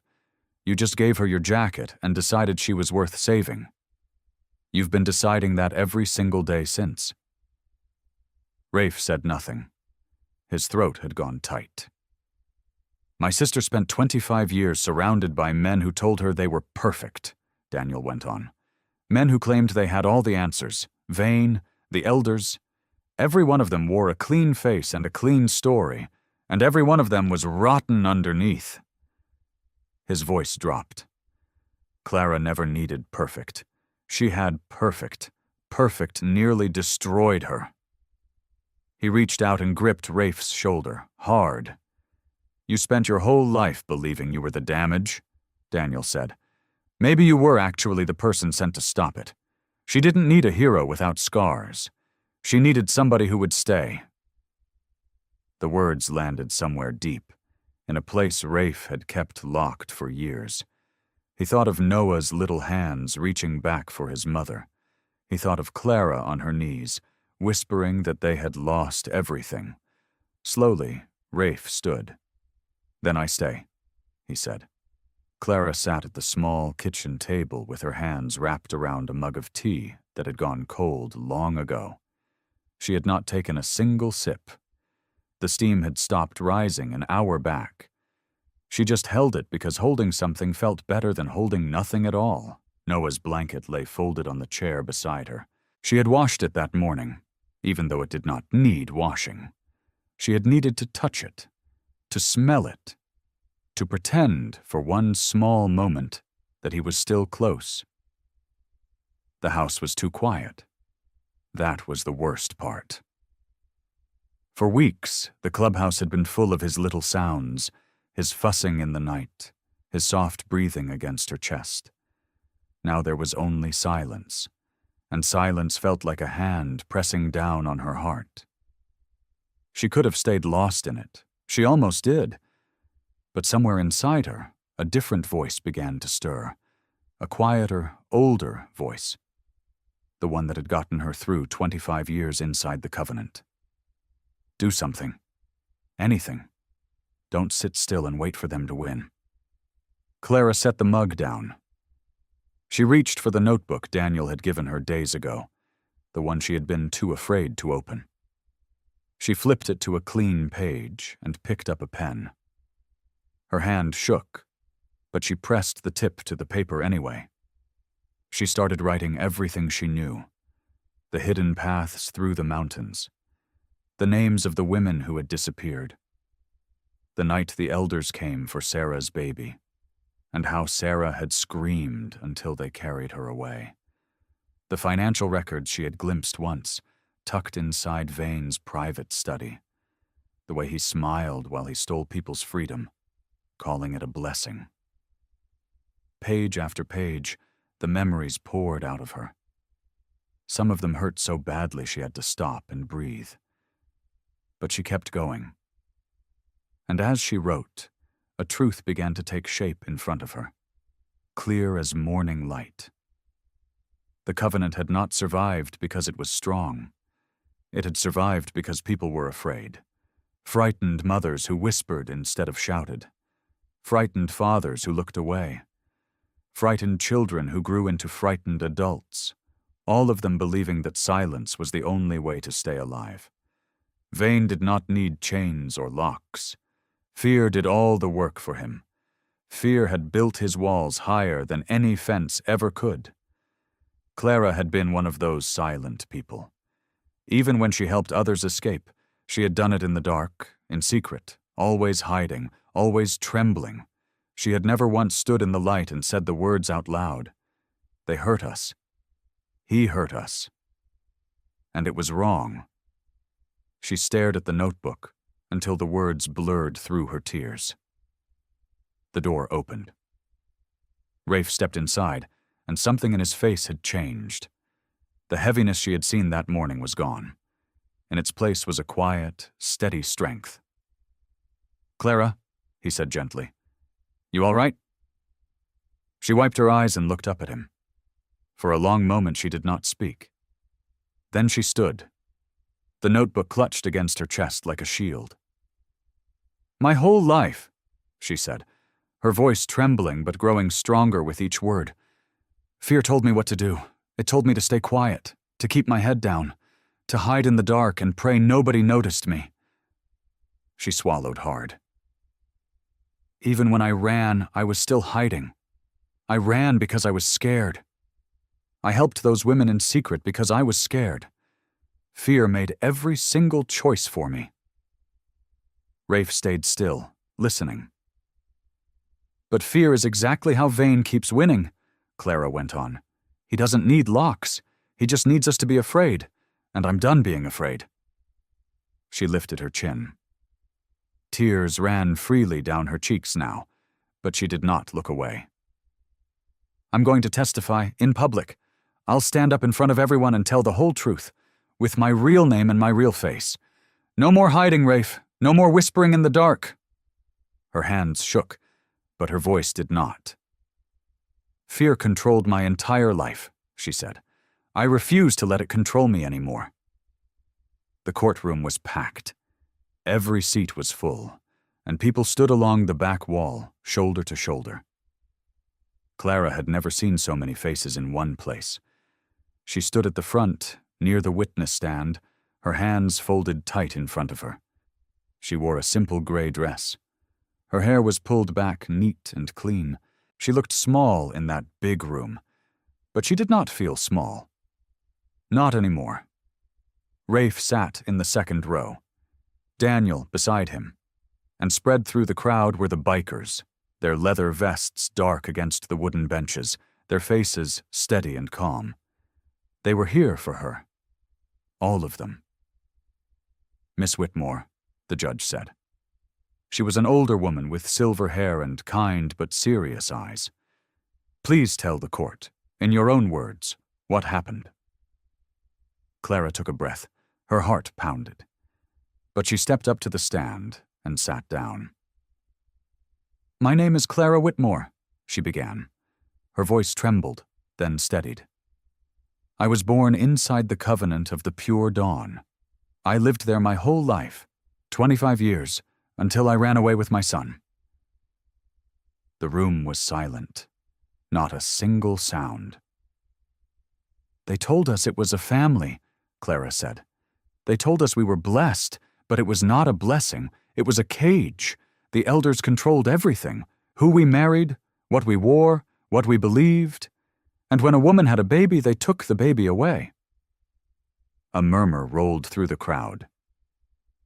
"They took the children because they said the children belonged to everyone, not to their mothers," Clara went on. She looked straight ahead. She did not look down. "I watched it happen. My friend Sarah gave birth to a beautiful little girl. 3 days later, the elders came in the night and carried the baby away. Sarah screamed. She screamed until she had no voice left. They locked her in a room until she stopped." Clara's hands shook, but she kept going. "I helped women escape," she said. "I learned the hidden paths through the mountains. I passed messages. I hid papers that proved what they were doing. I did it in secret, in the dark, because I was afraid. But I am not afraid anymore." She lifted her chin. "I am here today with my real name and my real face, because the truth deserves to be said out loud." She told them everything. The financial records tucked inside Vane's study. The way he smiled while he stole people's freedom. The children raised to fear. The mothers taught to whisper. The walls built out of nothing but fear itself. When she finished, the room was so quiet you could hear a pin drop. Then something happened that Clara did not expect. A woman near the back stood up. She was older, gray hair, trembling hands. Evelyn. "She's telling the truth," Evelyn said, her voice shaking. "They took my grandson. I never saw him again." Another woman stood. "They took my daughter's baby too." Then another. And another. One by one, former members rose to their feet all across the courtroom. Voices that had been silent for years began to speak. "My name is Ruth. I lived there 11 years. They told me my son died. I found out later he was alive. I was too scared to speak. I'm not scared now." The voices came like a river finally breaking through a dam. Each one added to the last. Each one made the truth louder, clearer, impossible to ignore. Clara watched them, tears streaming down her face. She was not alone. She had never been alone. At the front of the room, Reverend Silas Vane sat very still. His face was calm, but his hands gripped the edge of the table. Beside him, the elders shifted in their seats. Their carefully built story was cracking, and everyone could see it. The judge leaned forward. Her eyes moved slowly across the standing crowd, then landed on Vane. "Reverend," she said, her voice sharp and cold, "you told this court that Miss Whitmore acted alone, that she was troubled, unstable." She paused.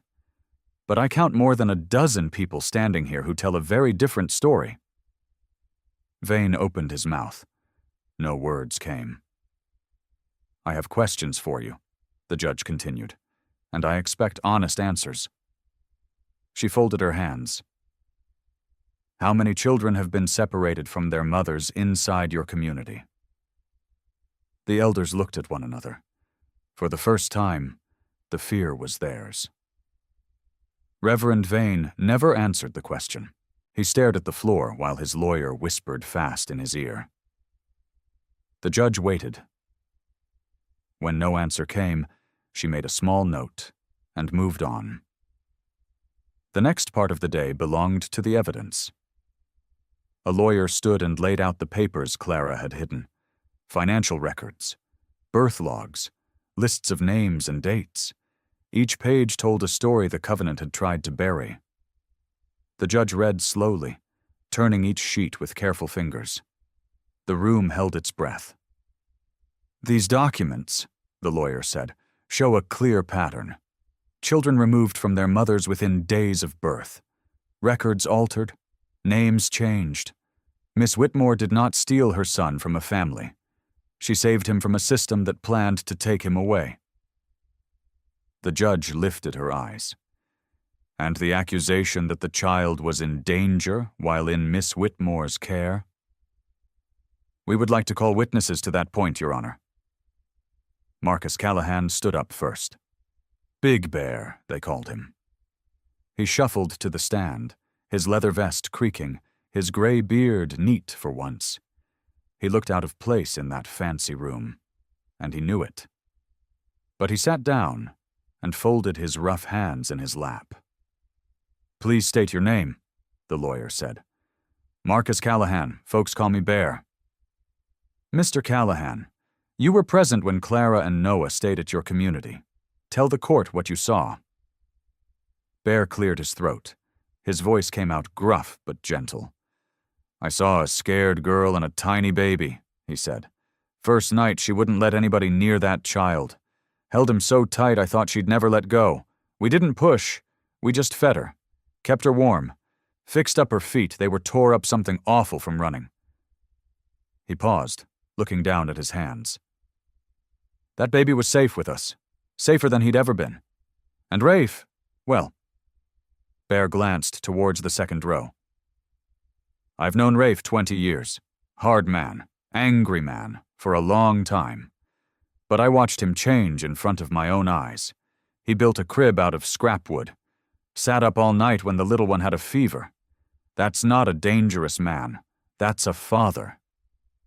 Clara pressed a hand to her mouth. Evelyn testified next. Then Ruth. Then a young mother named Anna, who Clara had guided down the mountain paths 2 winters before. Each one spoke of the safety they found. Each one spoke of Rafe, the man everyone feared, who turned out to be the man who stood between them and harm. "He never asked for anything," Anna said softly. "He just protected us. That's all he ever did." The forged documents came last.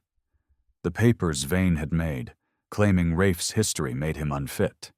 Daniel had spent weeks tearing them apart. The dates did not match. The signatures were false. A handwriting expert took the stand and proved it plain as day. The judge set the papers down. For a long moment she said nothing. Then she looked at Clara. "Miss Whitmore," she said, "this court has heard a great deal today. I have heard from more than a dozen witnesses. I have reviewed the evidence, and I have seen enough." Clara's heart pounded so hard she thought the whole room could hear it. "The claims made against you were false," the judge said. "You did not harm your son. You protected him at great cost to yourself. The forged evidence used against Mr. Dawson is exactly that. Forged." Her voice softened, just a little. "It is the finding of this court that Noah Whitmore be returned, immediately and permanently, to the care of his mother." For a heartbeat, Clara did not move. The words did not feel real. Then a door opened at the side of the room. A social worker came in, holding a small bundle wrapped in blue. "Noah." Clara rose to her feet. Her legs shook. She crossed the floor, and the worker placed the baby in her arms, and Clara folded him against her chest and pressed her face into his soft hair and wept. "My boy," she whispered. "My sweet boy." Rafe sat frozen in the second row. His eyes stung. 20 years of stone melted away in a single breath. He watched Clara hold her son, watched the family he never thought he deserved come back together. And something inside his chest broke open and healed all at once.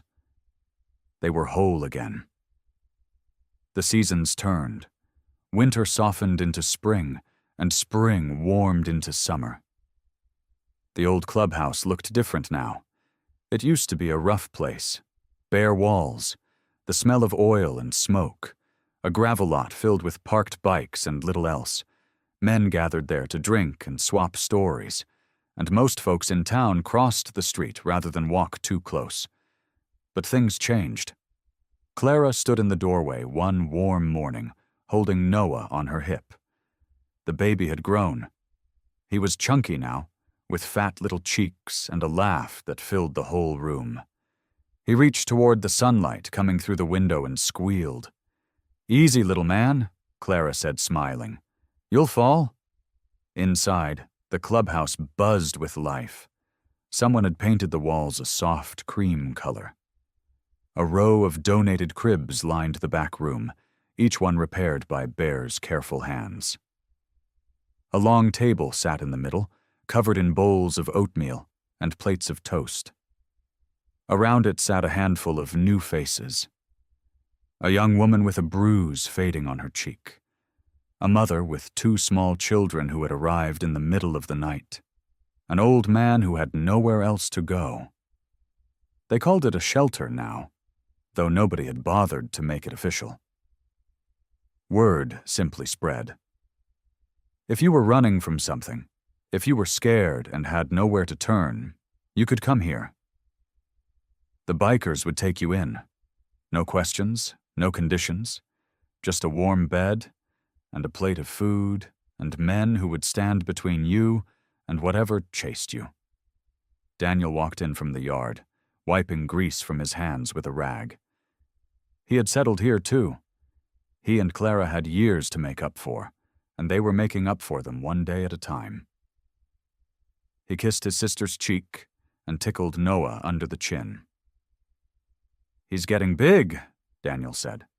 "Too big," Clara laughed. "He ate half my breakfast this morning." Across the room, Rafe crouched beside one of the cribs. A little girl, maybe 3 years old, watched him with wide, careful eyes. She had come with her mother 2 days before, and she had not spoken a word since. She flinched at loud sounds. She hid behind chairs. Rafe knew that look. He had seen it on Clara's face once, on a dark road, months ago. He held out his hand. In it sat a tiny wooden horse he had carved that morning. "For you," he said. His voice was low and rough, but soft as he could make it. "Made it myself. See the little tail?" The girl stared at it a long time. Then, slowly, she reached out and took it. She did not smile, but she held the horse close to her chest and did not let go. It was enough.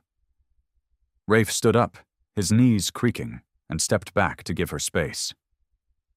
Bear clapped him on the shoulder. "You're getting good at that, old man." "At what?" "At being the guy the little ones trust." Rafe did not answer. He just looked around the room. He saw men he had known for 20 years. Men the world called dangerous. Men with tattoos and scars and long records. He saw Bear cutting fruit into small pieces for a toddler.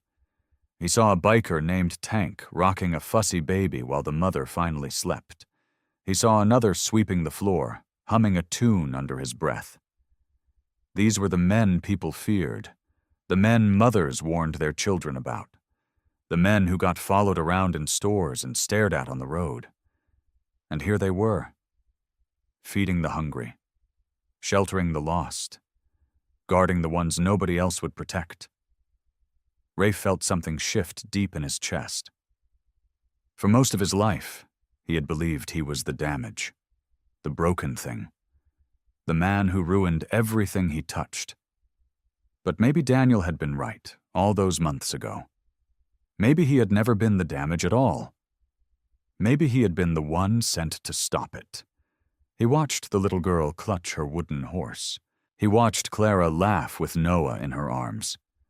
And for the first time in his whole long life, Rafe knew exactly why he was still here.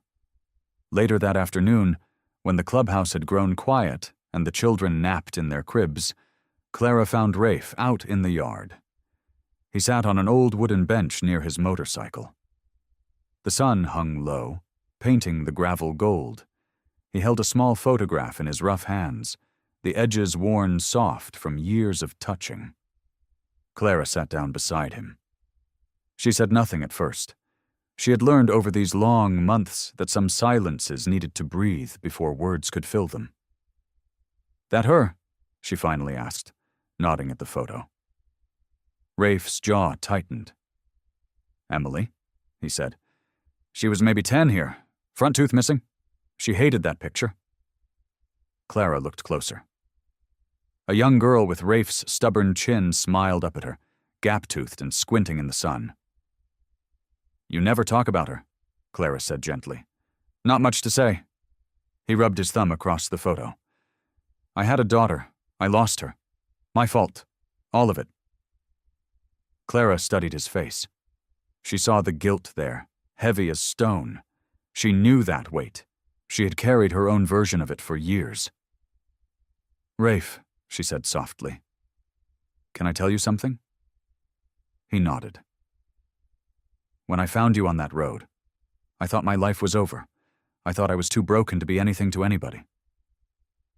Her voice trembled, then steadied. "But you looked at me like I still mattered. You gave a scared woman a reason to keep going. You did that." Rafe stared at the gravel. "You spend all day making broken people feel whole again," Clara went on. "But you won't give yourself the same gift. You keep punishing yourself for something that happened a long time ago." She placed her hand over his. "Maybe it's time to stop." "It's too late for Emily," he said. "She's grown now, got her own life. Why would she want an old man like me showing up after all these years?" "Because you're her father," Clara said simply, "and because people can surprise you. I know that better than anybody." She squeezed his hand. "You told me once that staying was the bravest thing a person could do. Not being perfect, just staying." She smiled. "Maybe it's your turn to stay for her." Rafe was quiet a long time. The wind moved through the trees. Somewhere inside, a baby cooed in its sleep. "I don't even know what I'd say," he admitted. "You'll know," Clara said. "You always do." That night, Rafe sat alone in his room with his phone in his hand. His thumb hovered over a number he had saved years ago but never dared to call. His heart pounded harder than it ever had in any fight. He pressed the button. It rang once. Twice. Then a voice answered, cautious and quiet. "Hello?" "Emily," he said. His throat closed up. He had to force the word out. "It's your dad." Silence stretched across the line. He could hear her breathing. "I know I got no right to call," he said quickly, before his courage failed. "I know I hurt you. I was angry and stupid and proud, and I let you slip away when I should have fought to keep you. There's no excuse. There's just me saying I'm sorry. For all of it. For every year I wasn't there." His hand shook. A tear rolled down his weathered cheek. "I don't expect nothing," he said. "I just needed you to know. You deserved a better father than the one you got. And I'm sorry I couldn't be him back then." For a long moment she said nothing. Then, in a small, trembling voice, she asked, "Do you mean it?" "With everything I've got," Rafe whispered. He heard her breath catch. He heard something break open on the other end of the line, something old and tender and long held shut. "I've been waiting for this call," Emily said, her voice thick with tears. "For a really long time, Dad." 2 weeks later, a car pulled into the gravel lot. Rafe stood by the door, wringing his hands like a nervous boy. When Emily stepped out, older now, with kind eyes and her mother's smile, his whole body went still. She walked toward him slowly. Then she was in his arms, and he was holding his daughter for the first time in more years than he could count. "I forgive you," she whispered against his shoulder. "I forgive you, Dad." Rafe held her tight and let the tears fall freely. When they finally stepped apart, Clara appeared in the doorway, Noah on her hip.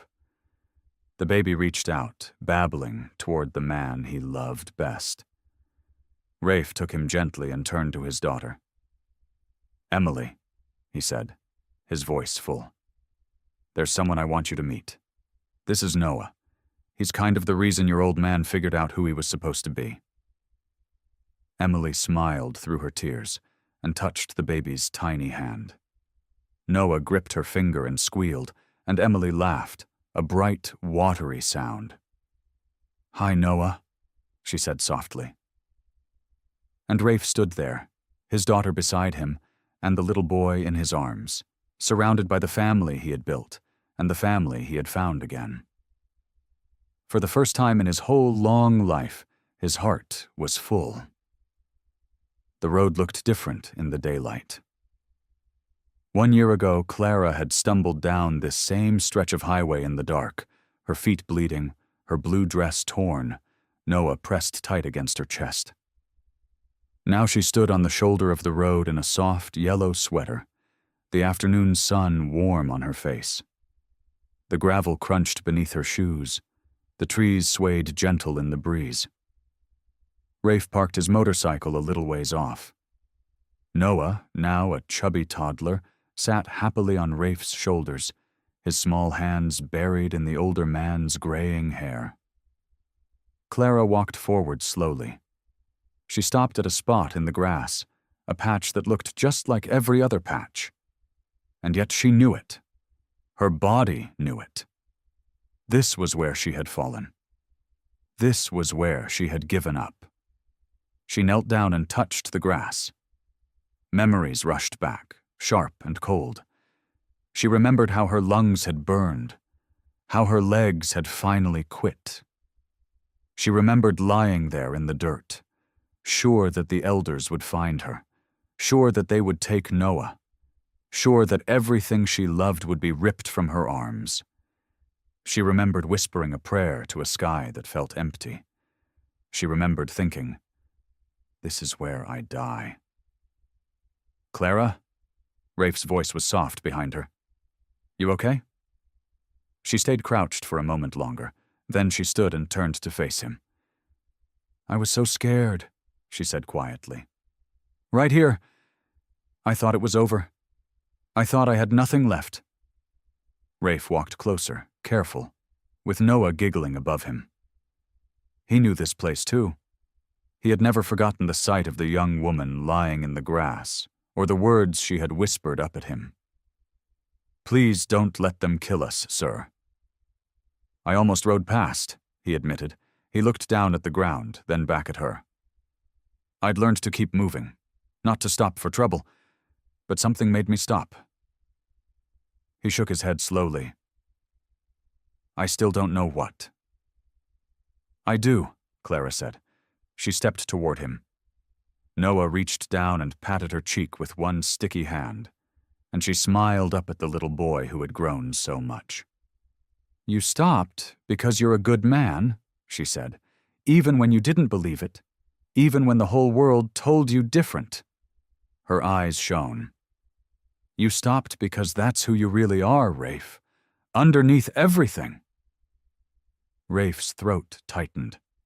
A year ago, those words would have bounced right off the walls he'd built. Now they sank in deep, into places that had finally begun to heal. They stood together in the golden light. The sun was starting to sink towards the hills, spilling orange and pink across the sky. Long shadows stretched across the road where a frightened mother had once collapsed. "I used to think this road was the worst place in my life," Clara said. She looked out at the horizon, at the burning colors of the evening. "I used to have nightmares about it, about the dark, about being alone." She reached up and lifted Noah down from Rafe's shoulders, settling him on her hip. The boy laid his head against her neck, sleepy and content. "But I don't have those dreams anymore," she went on. Her voice was steady now, sure and calm. "Because I finally understand something." She turned to Rafe, and her eyes filled with tears that had nothing to do with sadness. This road wasn't where my life ended. She looked down at the grass, then back up at the man who had saved her. It was where my second chance began. Rafe couldn't speak. He simply pulled her close, his arm wrapping around her and the little boy, holding them the way he'd held them that very first night. Only this time there was no fear in it, only love. The three of them stood there together, a family made from broken pieces, watching the sun go down over the hills. The sky blazed gold and rose and deepest purple. Noah's soft breathing filled the quiet. Clara leaned into Raf's shoulder, and Rafe rested his chin gently on top of her head. And on the very road where hope had once died, they watched the sunset together, side by side, as a family. The old clubhouse didn't look like a clubhouse anymore. Strings of little white lights hung across the ceiling, twinkling like stars. Folding tables lined the walls, covered in homemade dishes and paper cups and a big sheet cake that Bear had frosted himself. The frosting was a little lopsided, but nobody cared. The place smelled like warm bread and coffee, and something sweet baking in the back kitchen.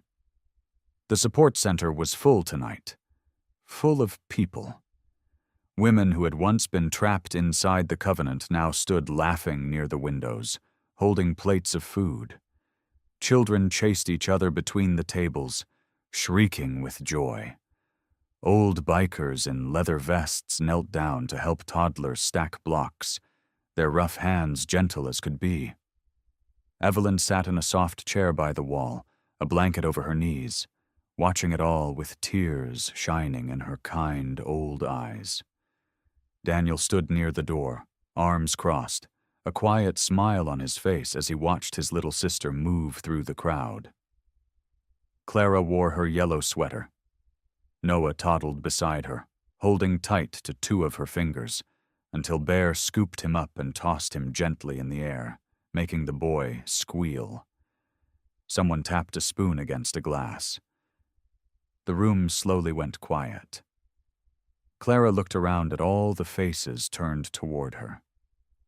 A year ago, standing up in front of people would have made her heart pound with fear. She had spent her whole life being told to stay silent, to keep her head down, to never speak. But not anymore.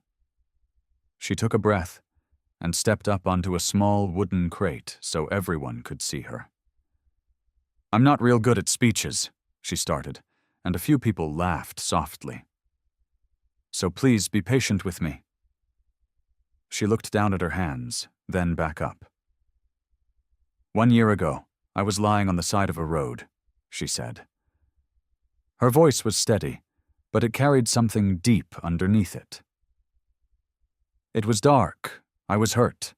I had my baby in my arms, and I was sure the two of us were going to die out there in the cold." The room was silent now. Even the children had grown still.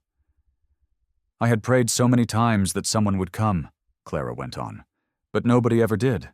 Not in that place. Not for years." She swallowed hard. "And then, on the worst night of my whole life, a stranger stopped his motorcycle on a lonely road." Her eyes found Rafe across the room. He stood by the wall, arms folded, looking like he wanted to disappear. He never had liked being the center of anything. "He didn't know me," Clara said. "He had every reason to keep riding. The world had told him he was a dangerous man, a man to stay away from." She shook her head. "But he got off that bike. He covered my baby with his own jacket. And he decided we were worth saving." A few people wiped their eyes. Evelyn pressed a tissue to her cheek. "That's what changed everything," Clara said. "Not just for me. For all of us." She spread her hands toward the crowded room. "Because one man stopped. And then he brought us here. To people who chose to keep stopping. Over and over. For every single one of us." She looked around at all of them. The survivors. The families. the rough old bikers who had become the gentlest men she'd ever known. "We built this," she whispered, "together, out of broken pieces, and I have never, ever felt so safe." The room burst into applause. It rolled through the clubhouse like a warm wave, and people were crying and clapping and hugging, and Bear was hollering and stomping his boot on the floor. Clara stepped down from the crate. She crossed the room to Rafe. Someone handed Noah over, and Rafe took the boy without even thinking, settling him against his chest the way he had 1,000 times now. Noah yawned and grabbed a fistful of Rafe's beard. Clara came to stand beside him. She slipped her hand into his. And Rafe looked down at the sleepy boy in his arms, then at the woman at his side, then out at the roomful of people who loved them. For the first time in his whole life, he didn't see a broken man with a painful past. He saw a protector, a father, a man who belonged. He saw someone who, at long last, had found his family. I hope you like this story. Please share what's your favorite part of the story and where in the world you are watching from. Have a wonderful day.